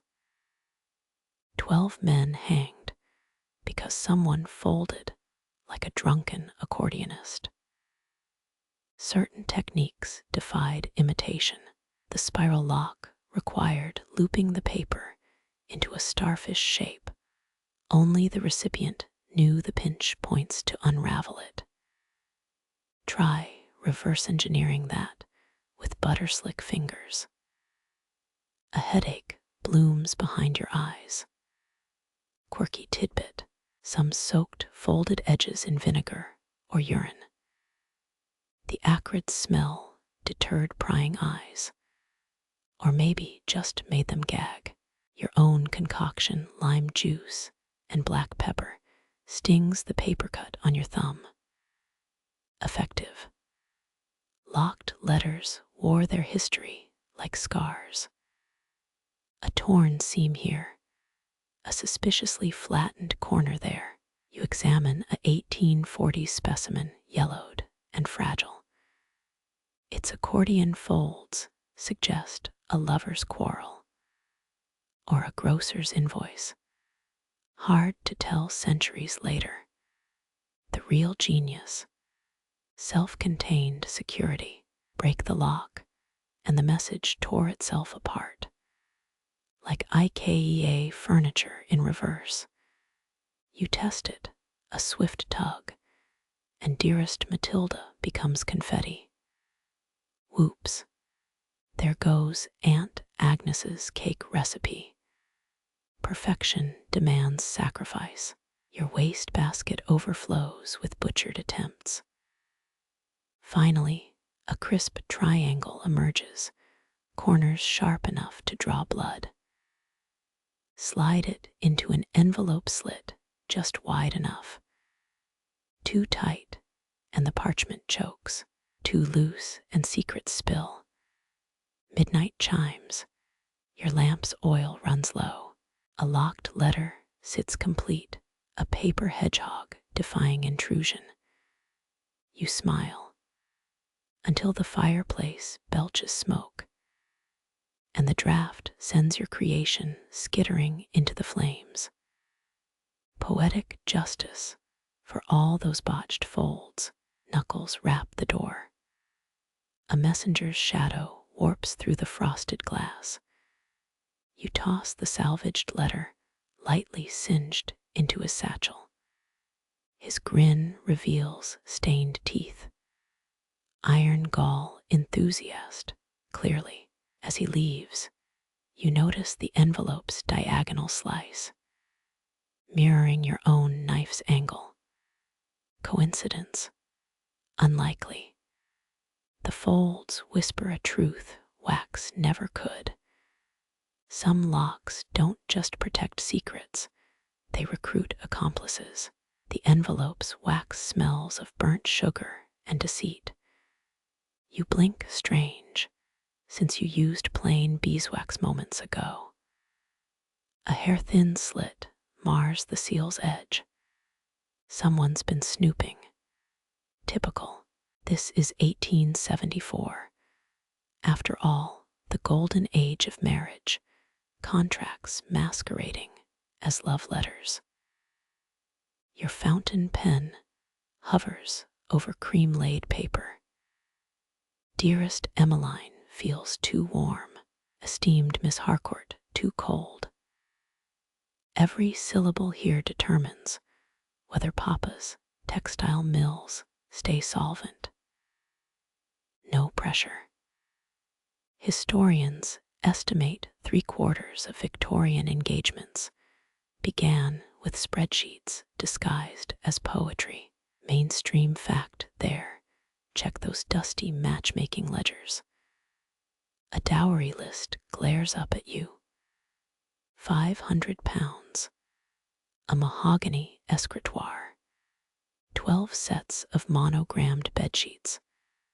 a breeding pair of Belgian canaries. You scratch out the birds, too whimsical. Replace them with one Severs porcelain tea service. Better, the canaries might have sung through negotiations. Miss Harcourt's portrait smiles coyly from the mantel. Her left pinky curves just so, a telltale sign of piano training. Or palsy, you'll risk it. The letter needs 4 flourishes minimum. 1 weather remark, 2 allusions to Petrarch, and a veiled compliment about her father's whiskey imports. Quirky tidbit incoming. One suitor included his future mother-in-law's mole measurements as a dowry condition. 70 pounds sterling per millimeter. Her cheek now, priceless. You smirk. Your own demands seem tame by comparison, though that tea service is frightfully fragile.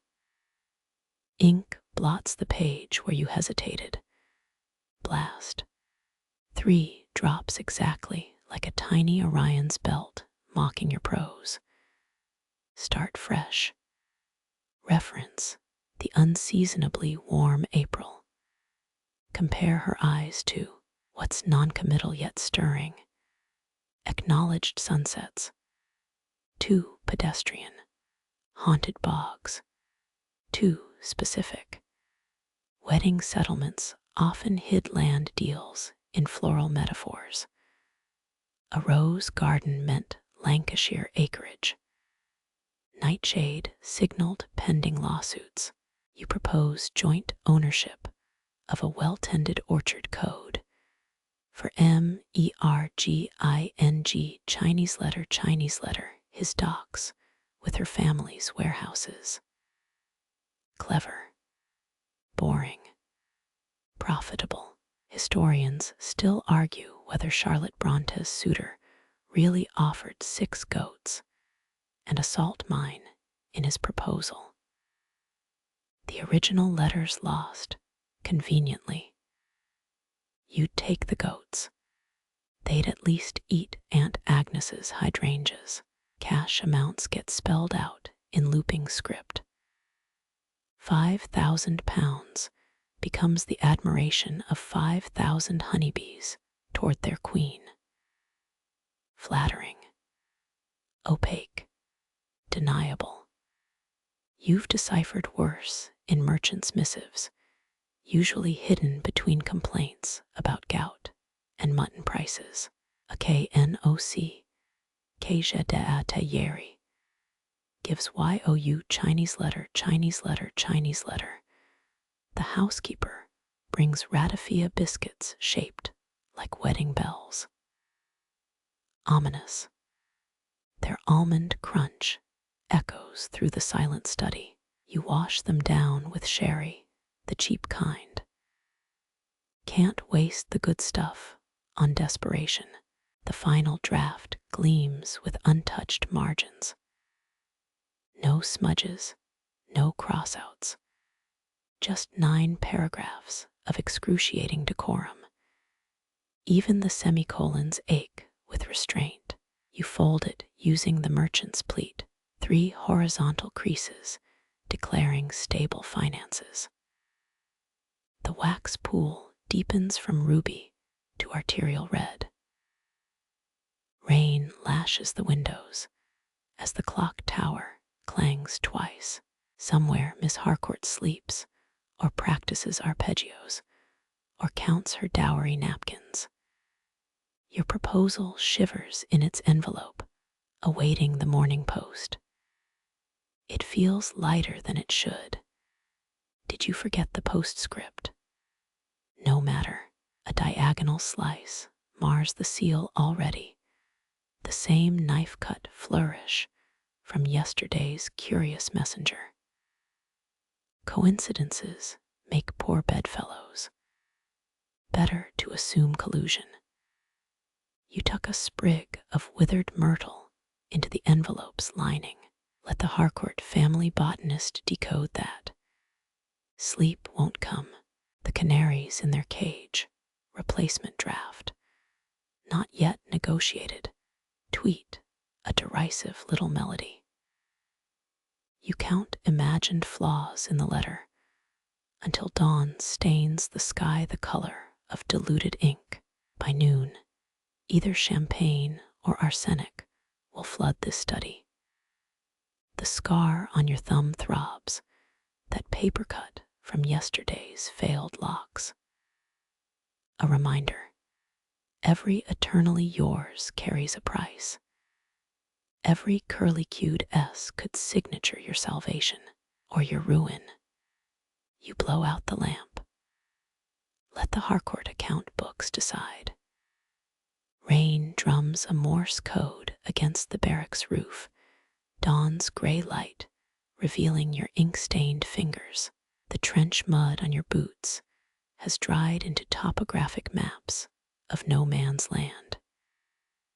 You uncork the stolen bottle of registrar's ink, black as a widow's hatband, and begin.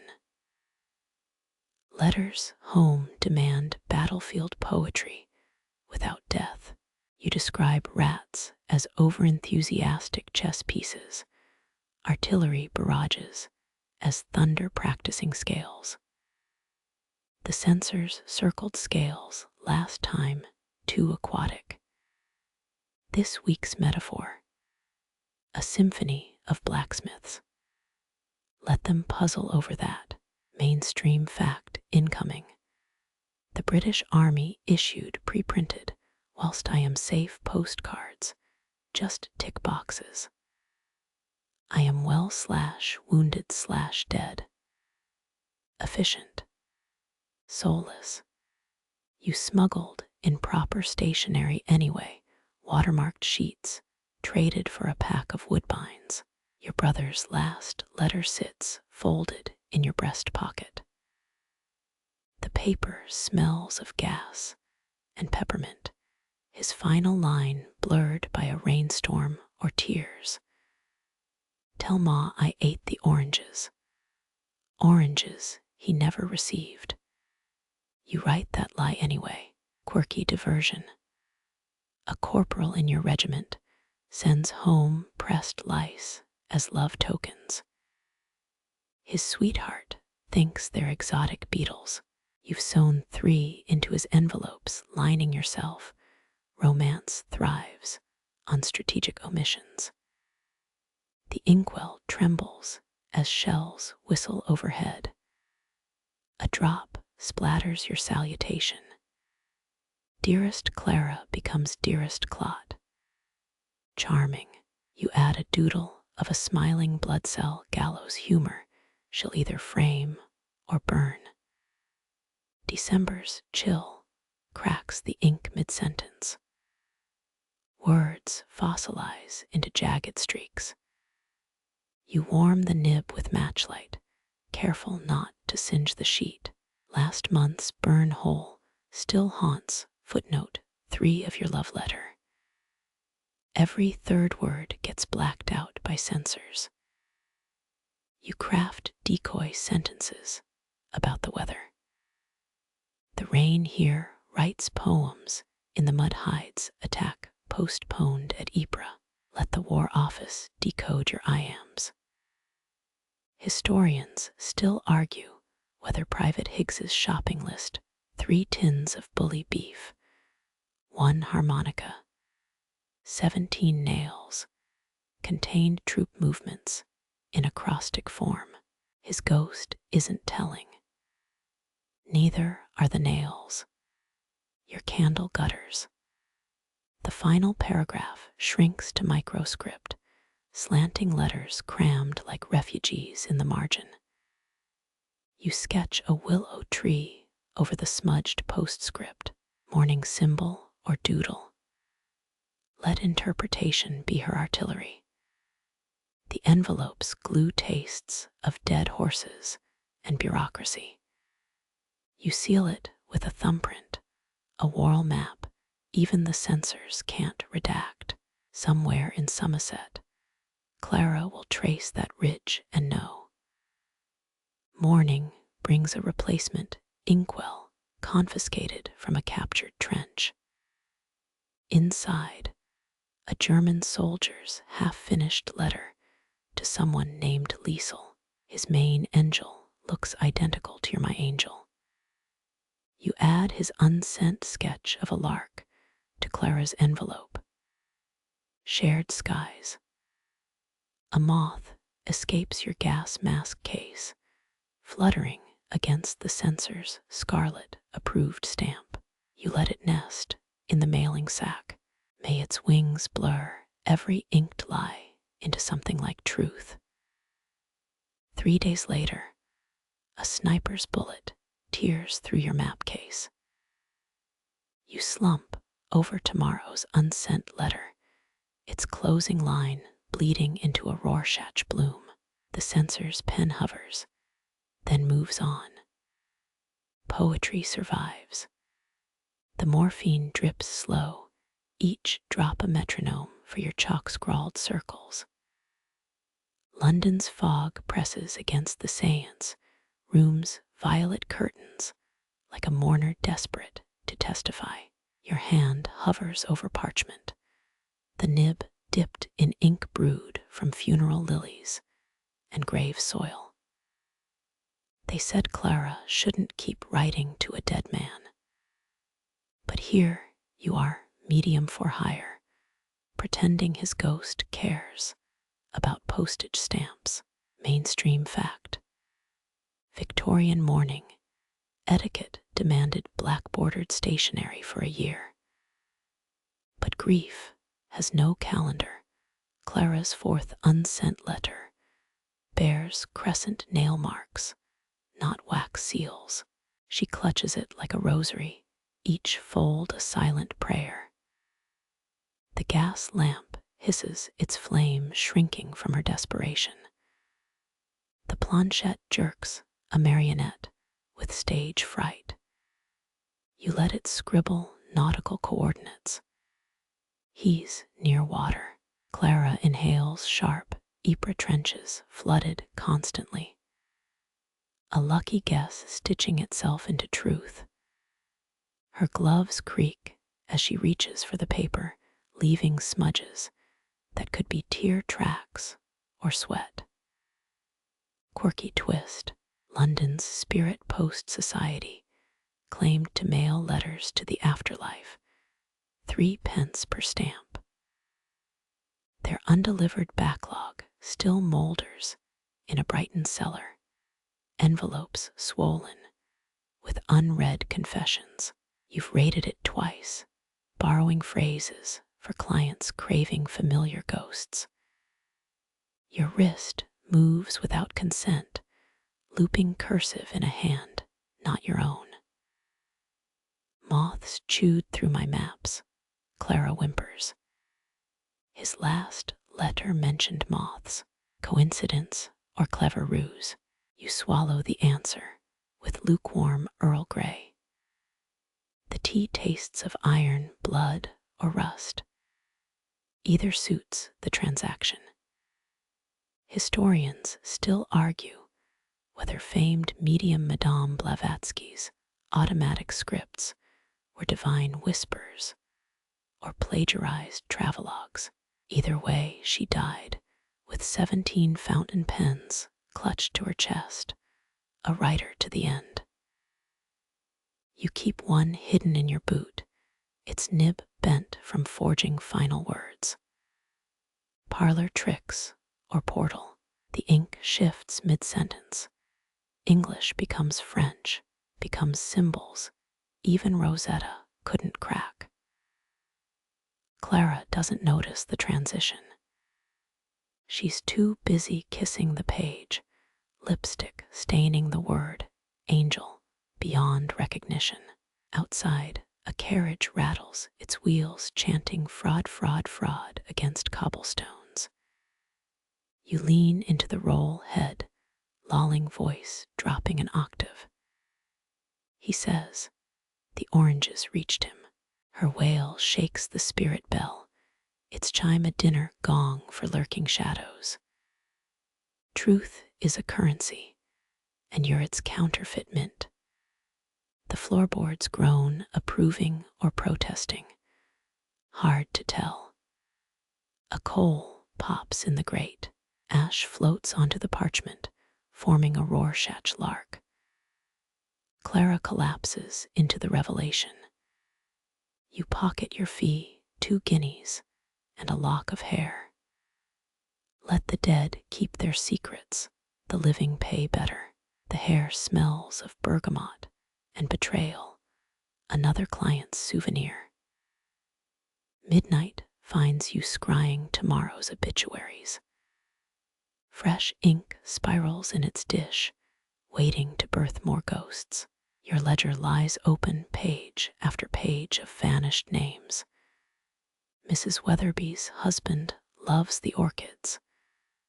Lieutenant Gray forgives the gambling debts. Even in death, they're polite. Predictable. Profitable. A spider descends, silk thread glinting like a silvered tear. You let it traverse the spirit board, an 8-legged prophet. Its path spells nothing, means everything. The candle gutters, the room now a puppet show of shadows. Somewhere, a widow dips her pen. Somewhere, a soldier's smile fades. The postal service of the damned never closes. You uncork the grave soil ink. It sent a fistful of wet earth. The next client arrives at dawn, a banker's widow with sapphire earrings and shaky hands. Her daughter's final note mentioned larks. You'll recycle the sketch from Clara's session. Artistic license includes plagiarism.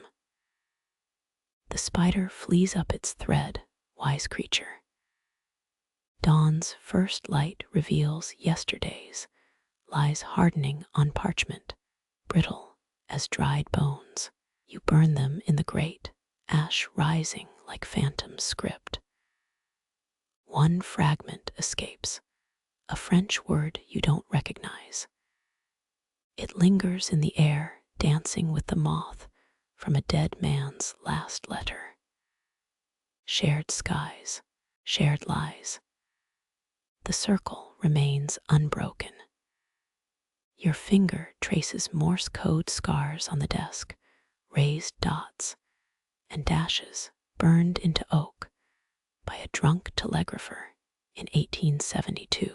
The telegraph office downstairs clatters like a drunkard's teeth, each click stealing dignity from your parchment-bound craft.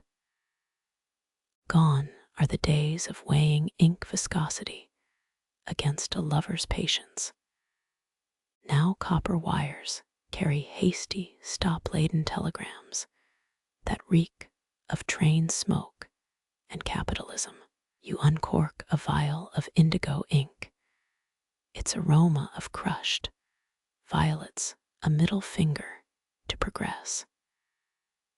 Historians credit the 1858 transatlantic cable as communication's crowning glory. Few mention the first message, a Bible verse about drowning sent hours before saltwater ate the line.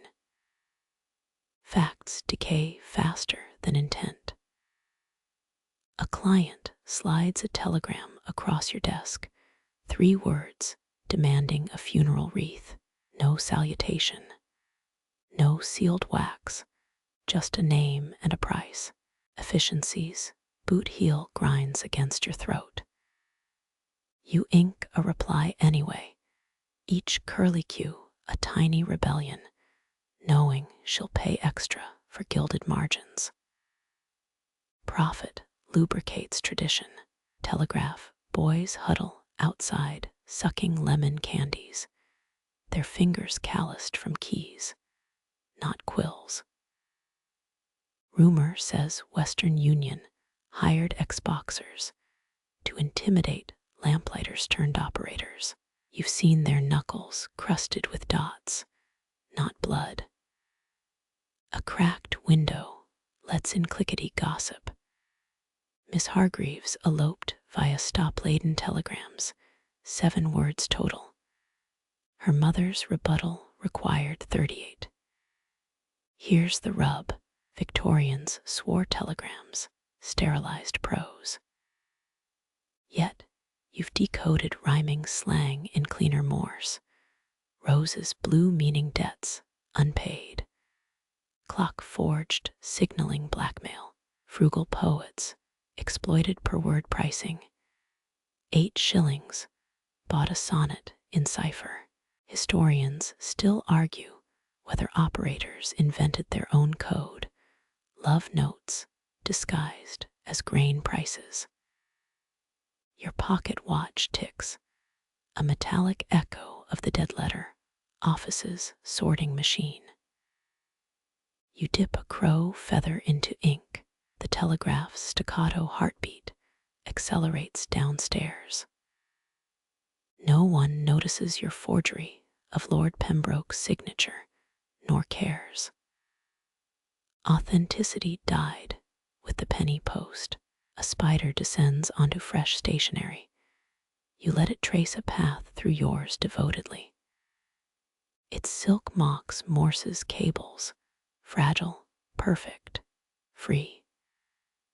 The creature flees when a telegram bursts through the mail slot, its paper sliced by the brass flap. You translate the dots. Fire in archive stop, save ledger 9 stop. Too late. Smoke already licks the ceiling, hungry for your client list. Let it feast. You pocket the indigo vial and a singed portrait of Samuel Morse smirking. Outside, the telegraph office burns brightest, flames chewing through its web of lies.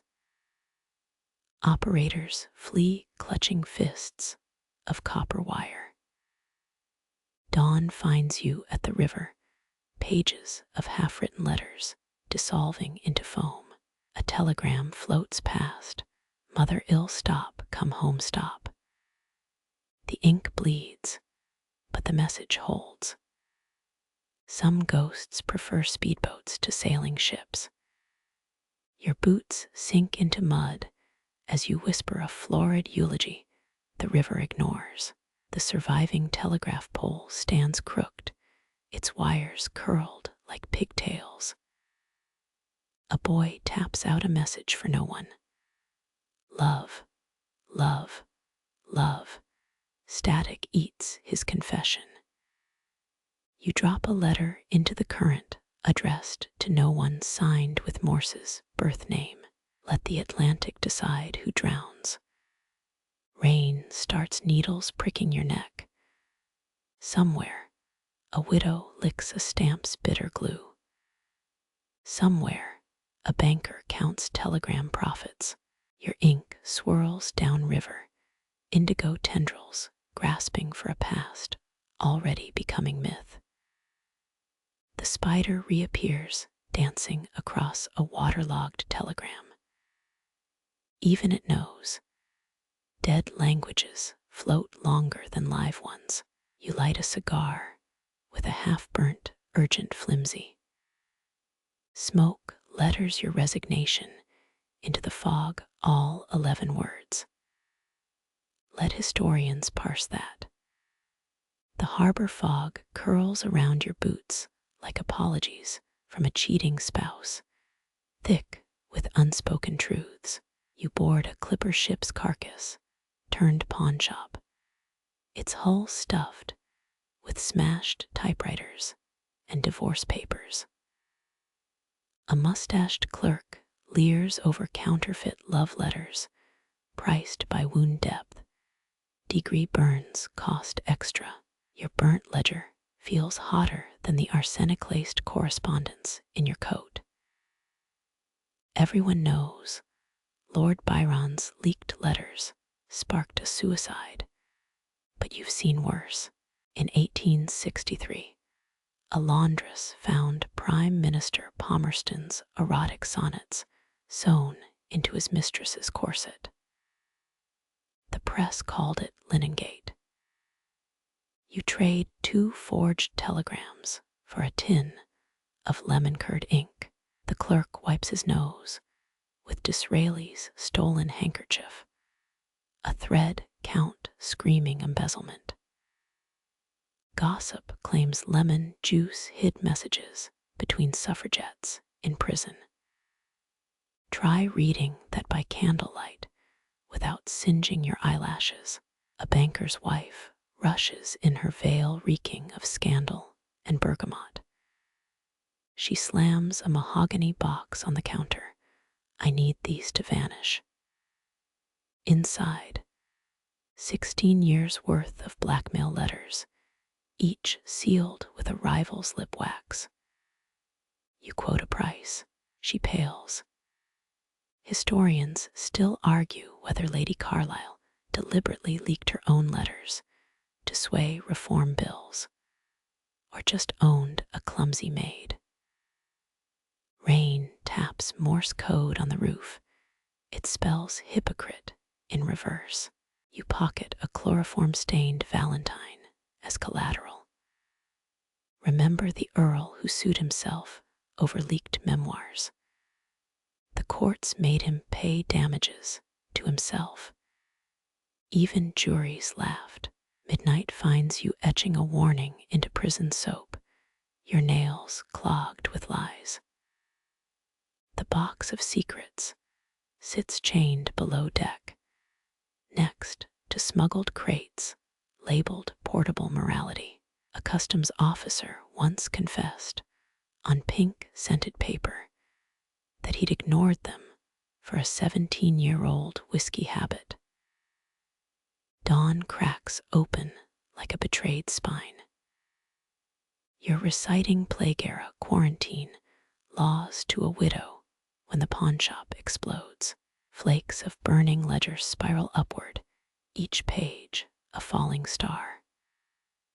No one runs. This is London arsons, just another punctuation mark. The clerk dances in flaming debris, shrieking parliamentary insults. You salvage a half-melted stamp press, its ridges still sharp enough to mock royalty. 3 days later, a newspaper headlines. Fire CONSUMES, nothing of value. Below it, an advert for cough syrup featuring your dead client's signature. Modernity's grinder turns both carcass and carcass eater into sausage filler. You ship the blackmail box to Bombay, address scribbled in laudanum. Let the monsoons decide its fate. The widow sends her thank you note via carrier pigeon, its leg band smeared with jam or blood. You don't ask. At the docks, a child sells authentic Titanic coal. From a tin pail, you toss a shilling into the harbor instead. Let the eels build something honest with it. A customs officer nods, his breath a fog of gin and regret. The chain on the portable morality crate snaps, spilling wax roses across the pier. Each petal crunches underfoot, a symphony of lost chastity vows. You light a cigar with a burning court summons. The smoke writes its own verdict, blurry and unstoppable.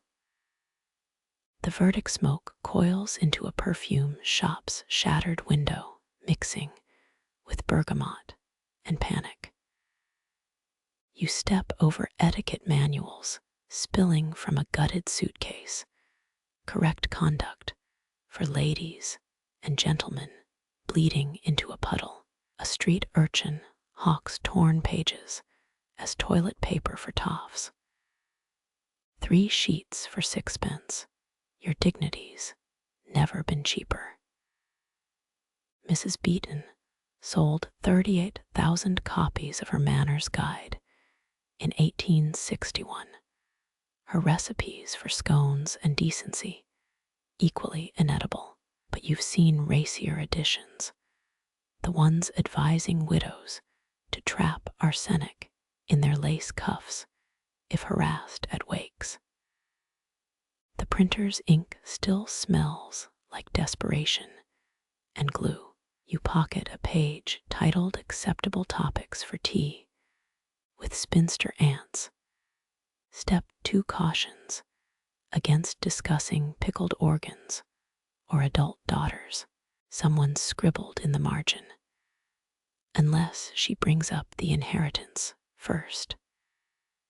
Historians still argue whether Victorian etiquette authors believed their own drivel, or just mined middle-class terror like coal.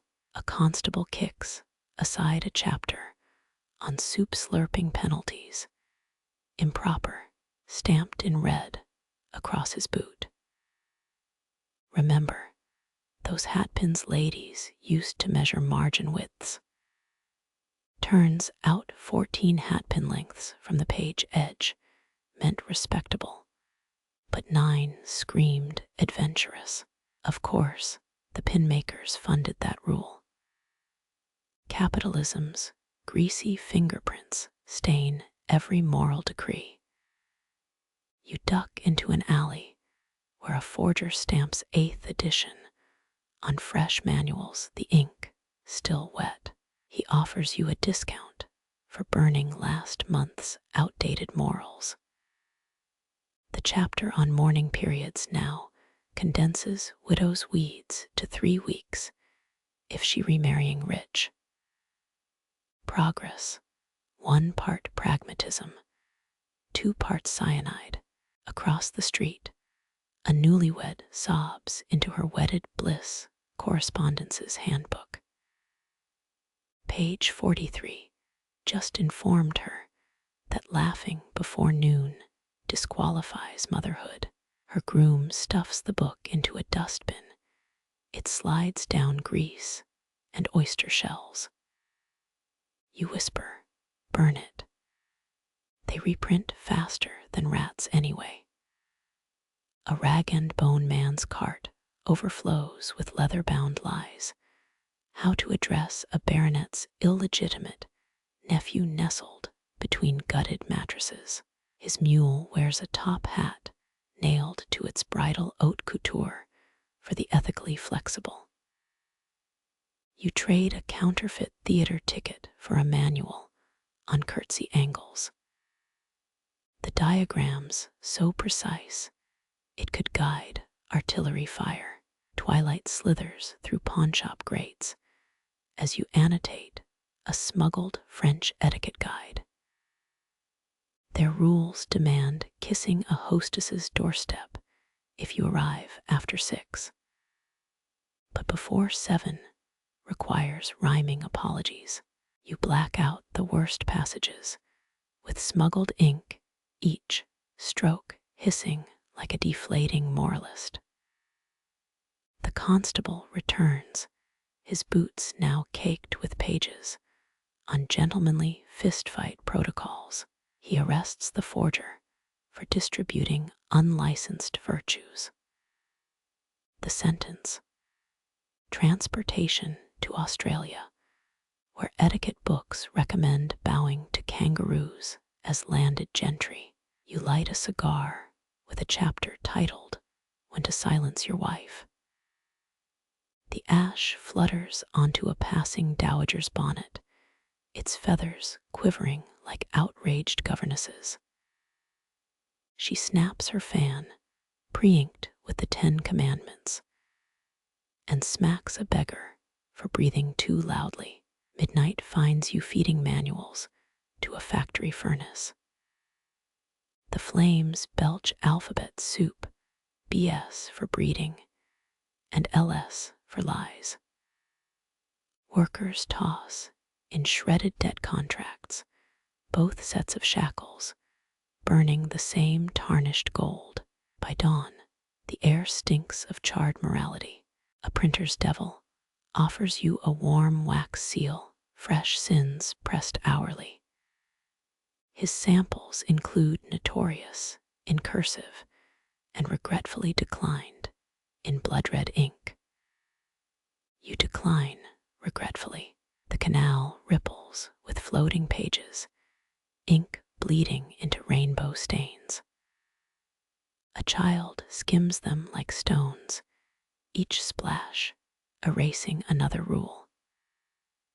You count 7, respectfully yours closings sink before the bargeman shouts, "Keep the hypocrisy afloat. We're repurposing it for Parliament." Your pocket watch ticks louder, its gears clogged with etiquette for pocket watch checking. Never glance at it mid-conversation unless declaring a duel. You smash it against a bridge, spilling cogs and half-truths into the water. The eels will file them under obsolete. A wind gust slaps you with a soaked page, Lady Grosvenor's 13 rules for dying gracefully. Tip 5 suggests bribing the vicar to omit your gambling debts from the eulogy, but only in even-numbered years. You fold it into a rain-soaked swan, letting the Thames carry it toward the sea's hungry mouth. The ink-stained swan dissolves downstream as your boots crunch on pamphlets left by fleeing reformers. A breeze flips open a manual splayed across cobblestones, the art of genteel penmanship, revealing copperplate diagrams. Each looped letter whispers this is how proper young ladies write delicate curls, inked with trembling modesty. You smirk, noticing a doodled mustache on the example D, some rebel governess. Silent protest. Quill shards protrude from the Thames bank like drowned porcupines, their split nibs testament to broken scripts. You pluck one still crusted with vermilion ink, 1793's improved writing master for young gentlemen demanded bold downstrokes. A handshake in pigmented form. Girls got manuals titled blossoms of feminine script pages, choked with floral margins and demure italics. A hollow-eyed scrivener limps past, his right sleeve stained indigo. They made him write whilst left-handed for 12 hours daily to correct nature's error. Historians found ledgers where clerks confessed secret lefty scrawls on tavern receipts, each jagged word like a middle finger to propriety. Your own palm still cramps remembering Miss Wimpleworth's ruler, cracking knuckles for curving a T crossbar too fiercely. 2 society matrons hiss at a shop windows demonstration. That E's tail swoops like a chorus girl's garter. They'd know. The 1868 Penmanship Purity Act let merchants refuse service for ungodly letter forms. Shopkeepers became script vigilantes, denying cabbage to wives whose grocery lists had masculine flourishes. You trace a charcoal heart on the embankment, its cursive border exact enough to impress a duke. 10 paces left, a boy practices his signature under a gas lamp. His hands reek of vinegar from scrubbing off his 8th attempt, each Percy Smythe rewritten, broader, angrier. Father says I'll inherit nothing if the lawyers can't read my character in the loops, he mutters. Through the grime, his Y still dips rebelliously low, a noose awaiting vowels. A pawnbroker waves a ledger reclaimed from a bankrupt lord. See these smudged minims. Everyone knew he'd gambled away his estate, as if shaky I dots foretold bankruptcy. The myth persists, doctors diagnosed degenerate penmanship as moral decay. You've met pickpockets with neater signatures than bishops. By the coal chute, a street urchin hawks stolen dip pens. This one wrote 5 suicide notes, extra tragical swirls. She flicks a nib, splattering your cuff with faux despair. You trade a button for a tin of virile ink, guaranteed to thicken strokes for masculine authority. The vendor swears blind Tennyson used it, but the gloopy sludge smells of boot polish and regret. Moonlight glints on a discarded school slate. Chalked rules linger. No Greek-style sigmas unless studying classics. No Gothic blackletter before marriage. No underlining after sunset. Someone added in coal. No fun. Copperplate council pamphlets claimed inkwell angles affected marital prospects. 60 degrees for bachelors, 45 for spinsters. The midnight mail coach rattles by, its driver hunched over love letters dashed off between toll booths. His dearest starts with a sword fight sharp D, a soldier's script avoiding tender curves. Stationers sold tracing paper with ghostly guidelines. Right through these lines, and her father will think you own property. Dawn finds you dissecting a foundling's practice sheet. Crossed out alphabets morph from rigid to wild, a child's silent scream. By the 20th row, the letters sprout wings and fangs. Behind you, a tutor whips his pupil for sketching question marks with unchaste curvature. Historians still debate whether these rules enforced order or just amplified the scratch of quills on society's chalkboard. As fog swallows the river, a flash of plum ink catches your eye. A waterlogged journal from a maid, dismissed for immodest handwriting. Her eyes are crowned with tiny stars, her M's humpbacked with sarcasm. You dry a page on your sleeve.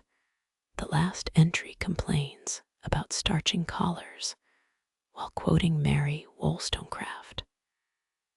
Her final sentence, a perfect spiral, ends mid the spiral ends mid-word, ink blooming like a silenced shout. You twist your phone's flashlight on the beam, catching pixel dust in the air. That tick-tock notification buzzing in your pocket. Its ancestors are pressed between these waterlogged pages. Picture this. Every emoji in your DMs is a pressed flower from 1843. Rose, rose for passion. Victorian herbalists sold coated bouquets called tussimusses. Peach, peach for I'll keep your secret. That's just a riper version of ivy meaning fidelity. You're not flirting, you're gardening with thumbs. Seen those 3 dots while someone types. The Victorians had stamp placement. Sidle a queen's head postage to the upper left. Burn this after reading. Slap it crooked. Meet me at midnight. Modern read receipts haunt you like bad wax seals. Blue check marks, screaming I'm ignoring you in Helvetica. A influencer scrolls past, glittering eyeliner tutorial, framed by hashtags. #clean girl aesthetic is just the 2024 spin on ink purity laws. Her casual Topshop cursive, same energy as 1870s girls practicing demure signature flourishes. Both scream, look how effortlessly I conform. Open your texts. That gossip about Corinne's divorce. Pouring tea has roots in crossed letters. Victorians saving paper by writing sideways over existing text. Now you screenshot and crop but the thrills the same, delete or archive. The Penny Post Act of 1840 gets credit for democratizing mail. But modern spam, direct descendant. 7,000 unread emails, each subject line as desperate as a shopgirl's penny-stamped plea for wages. Autocorrect ruins more romances than arsenic ink ever did. You find a faded love note in the journal, a lock of hair coiled around the word always. Slide fingers over smudged characters. They'd be reaction gifs today. A grainy selfie instead of perfume-drenched stationery. Historians still argue whether fire emojis have the erotic oomph of sealing wax warmed by candle flame. Your phone dies. In the black mirror, a flash of reflected moonlight like quill strokes. 10 p.m. Texts become invisible ink, hovering unsent until morning. Ever unsheathed a penknife to pry open an iPhone charger.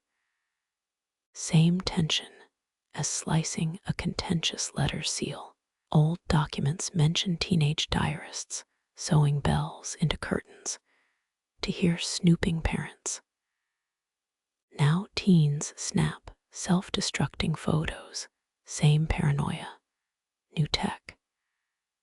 That password-protected PDF, just Jane Austen's crossed lines with better encryption. You try folding an origami swan from loose receipts, fingers remembering 19th century letter locking. Each crease a cipher against prying eyes. Reception fades, but the muscle memory sticks. A meme floats by Drake, rejecting proper grammar.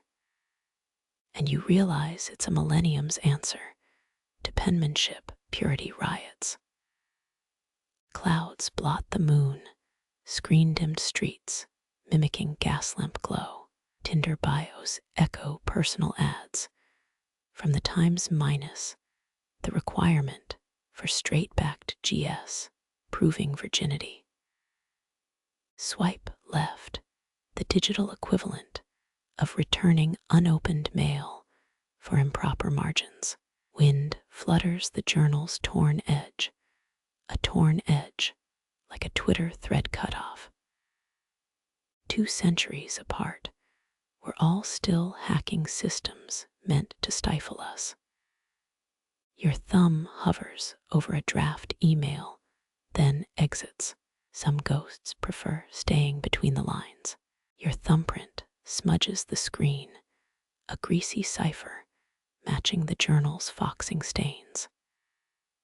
That $3.99 lo-fi letters playlist crooning through your AirPods.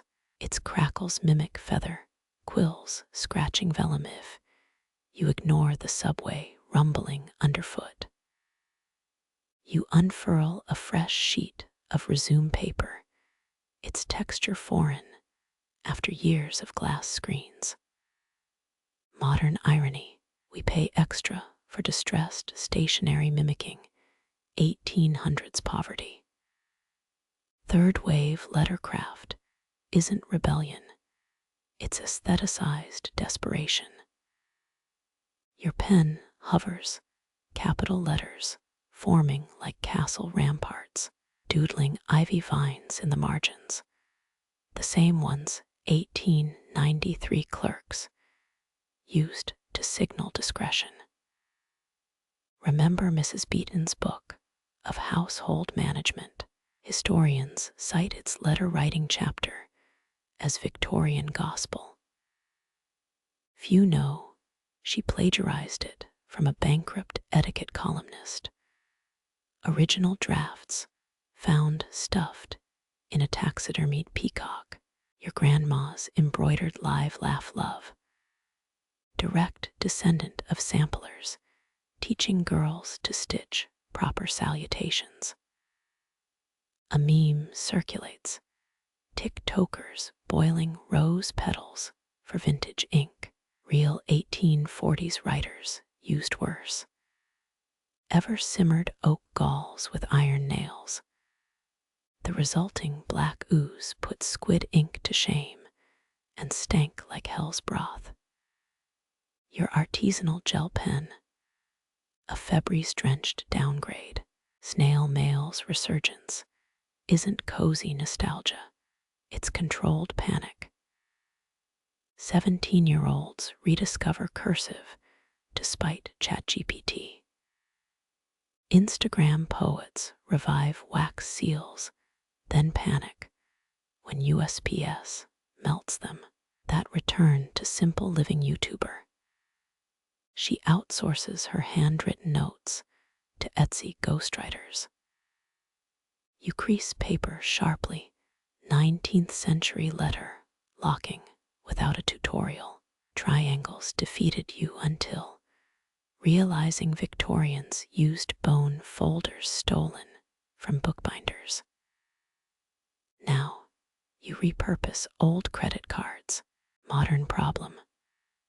Licking envelopes tastes worse since they replaced fish glue with plastic. 20% of Gen Z now owns sealing wax. Stats whisper it's mostly for clout shots. Authenticity check. Does your stamp feature a family crest or a $12 Amazon wolf design? No judgment. Victorian forgers sold fake coats of arms to clerks needing social armor. Drafting a birthday card feels like trespassing. Emojis colonized our emotional shorthand. To type happy feels radical.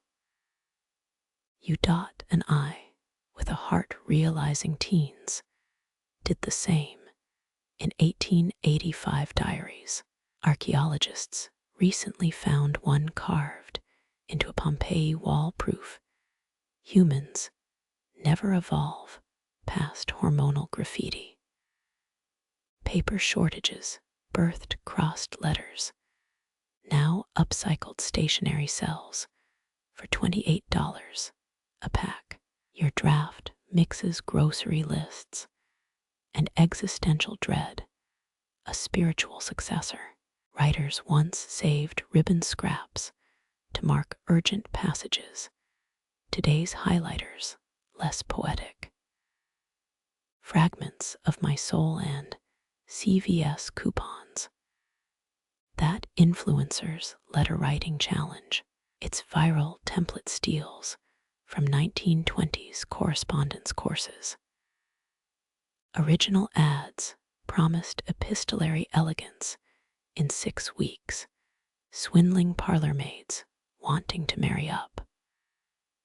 Modern grift, Patreon tiers offering bespoke valedictions.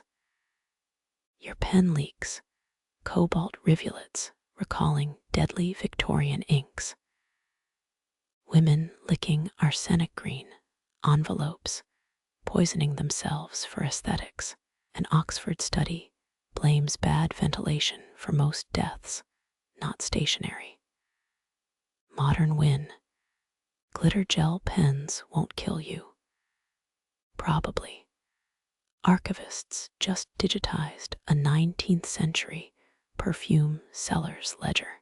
Each scent had a coded use: jasmine for debt collecting, bergamot for blackmail. Your vanilla-scented thank you note, a blind echo of that devious system. Historians still argue whether sepia-toned ink signaled mourning or was just cheaper.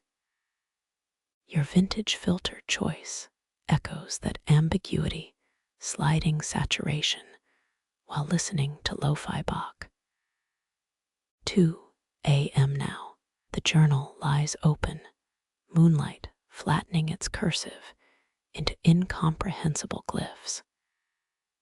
You reach for calligraphy, markers realizing this isn't transcendence.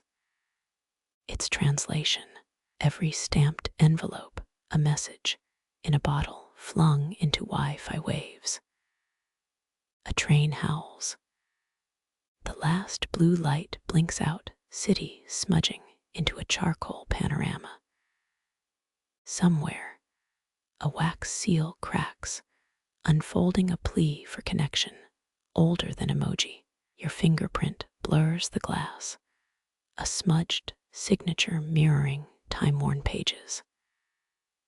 That playlist humming through your earbuds. Its static mimics candlelit scribbles.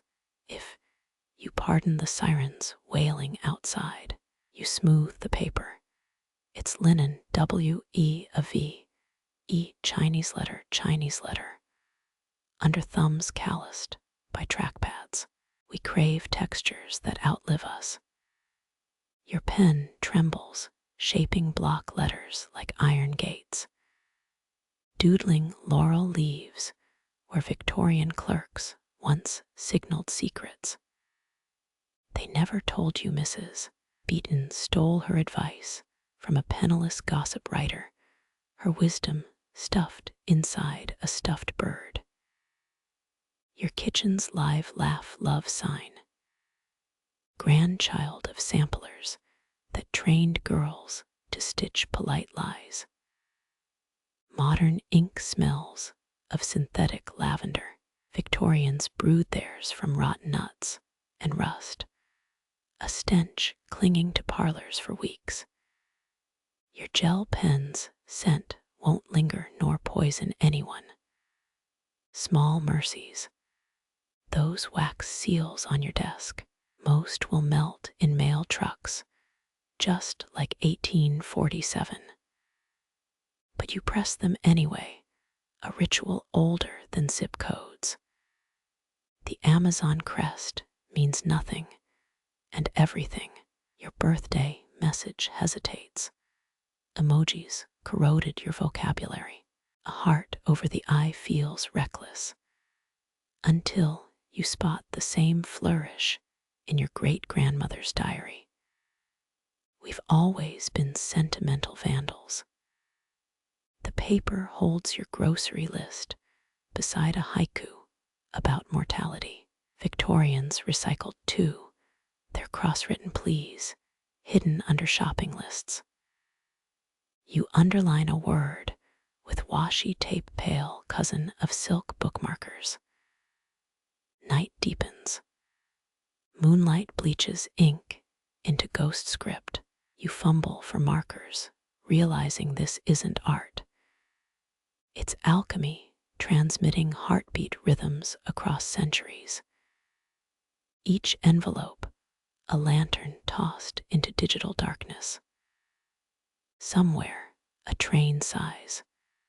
Streetlights dim to umber. A seal cracks, releasing words older than your Wi-Fi router, older than electricity, older than silent K's in quill-penned night.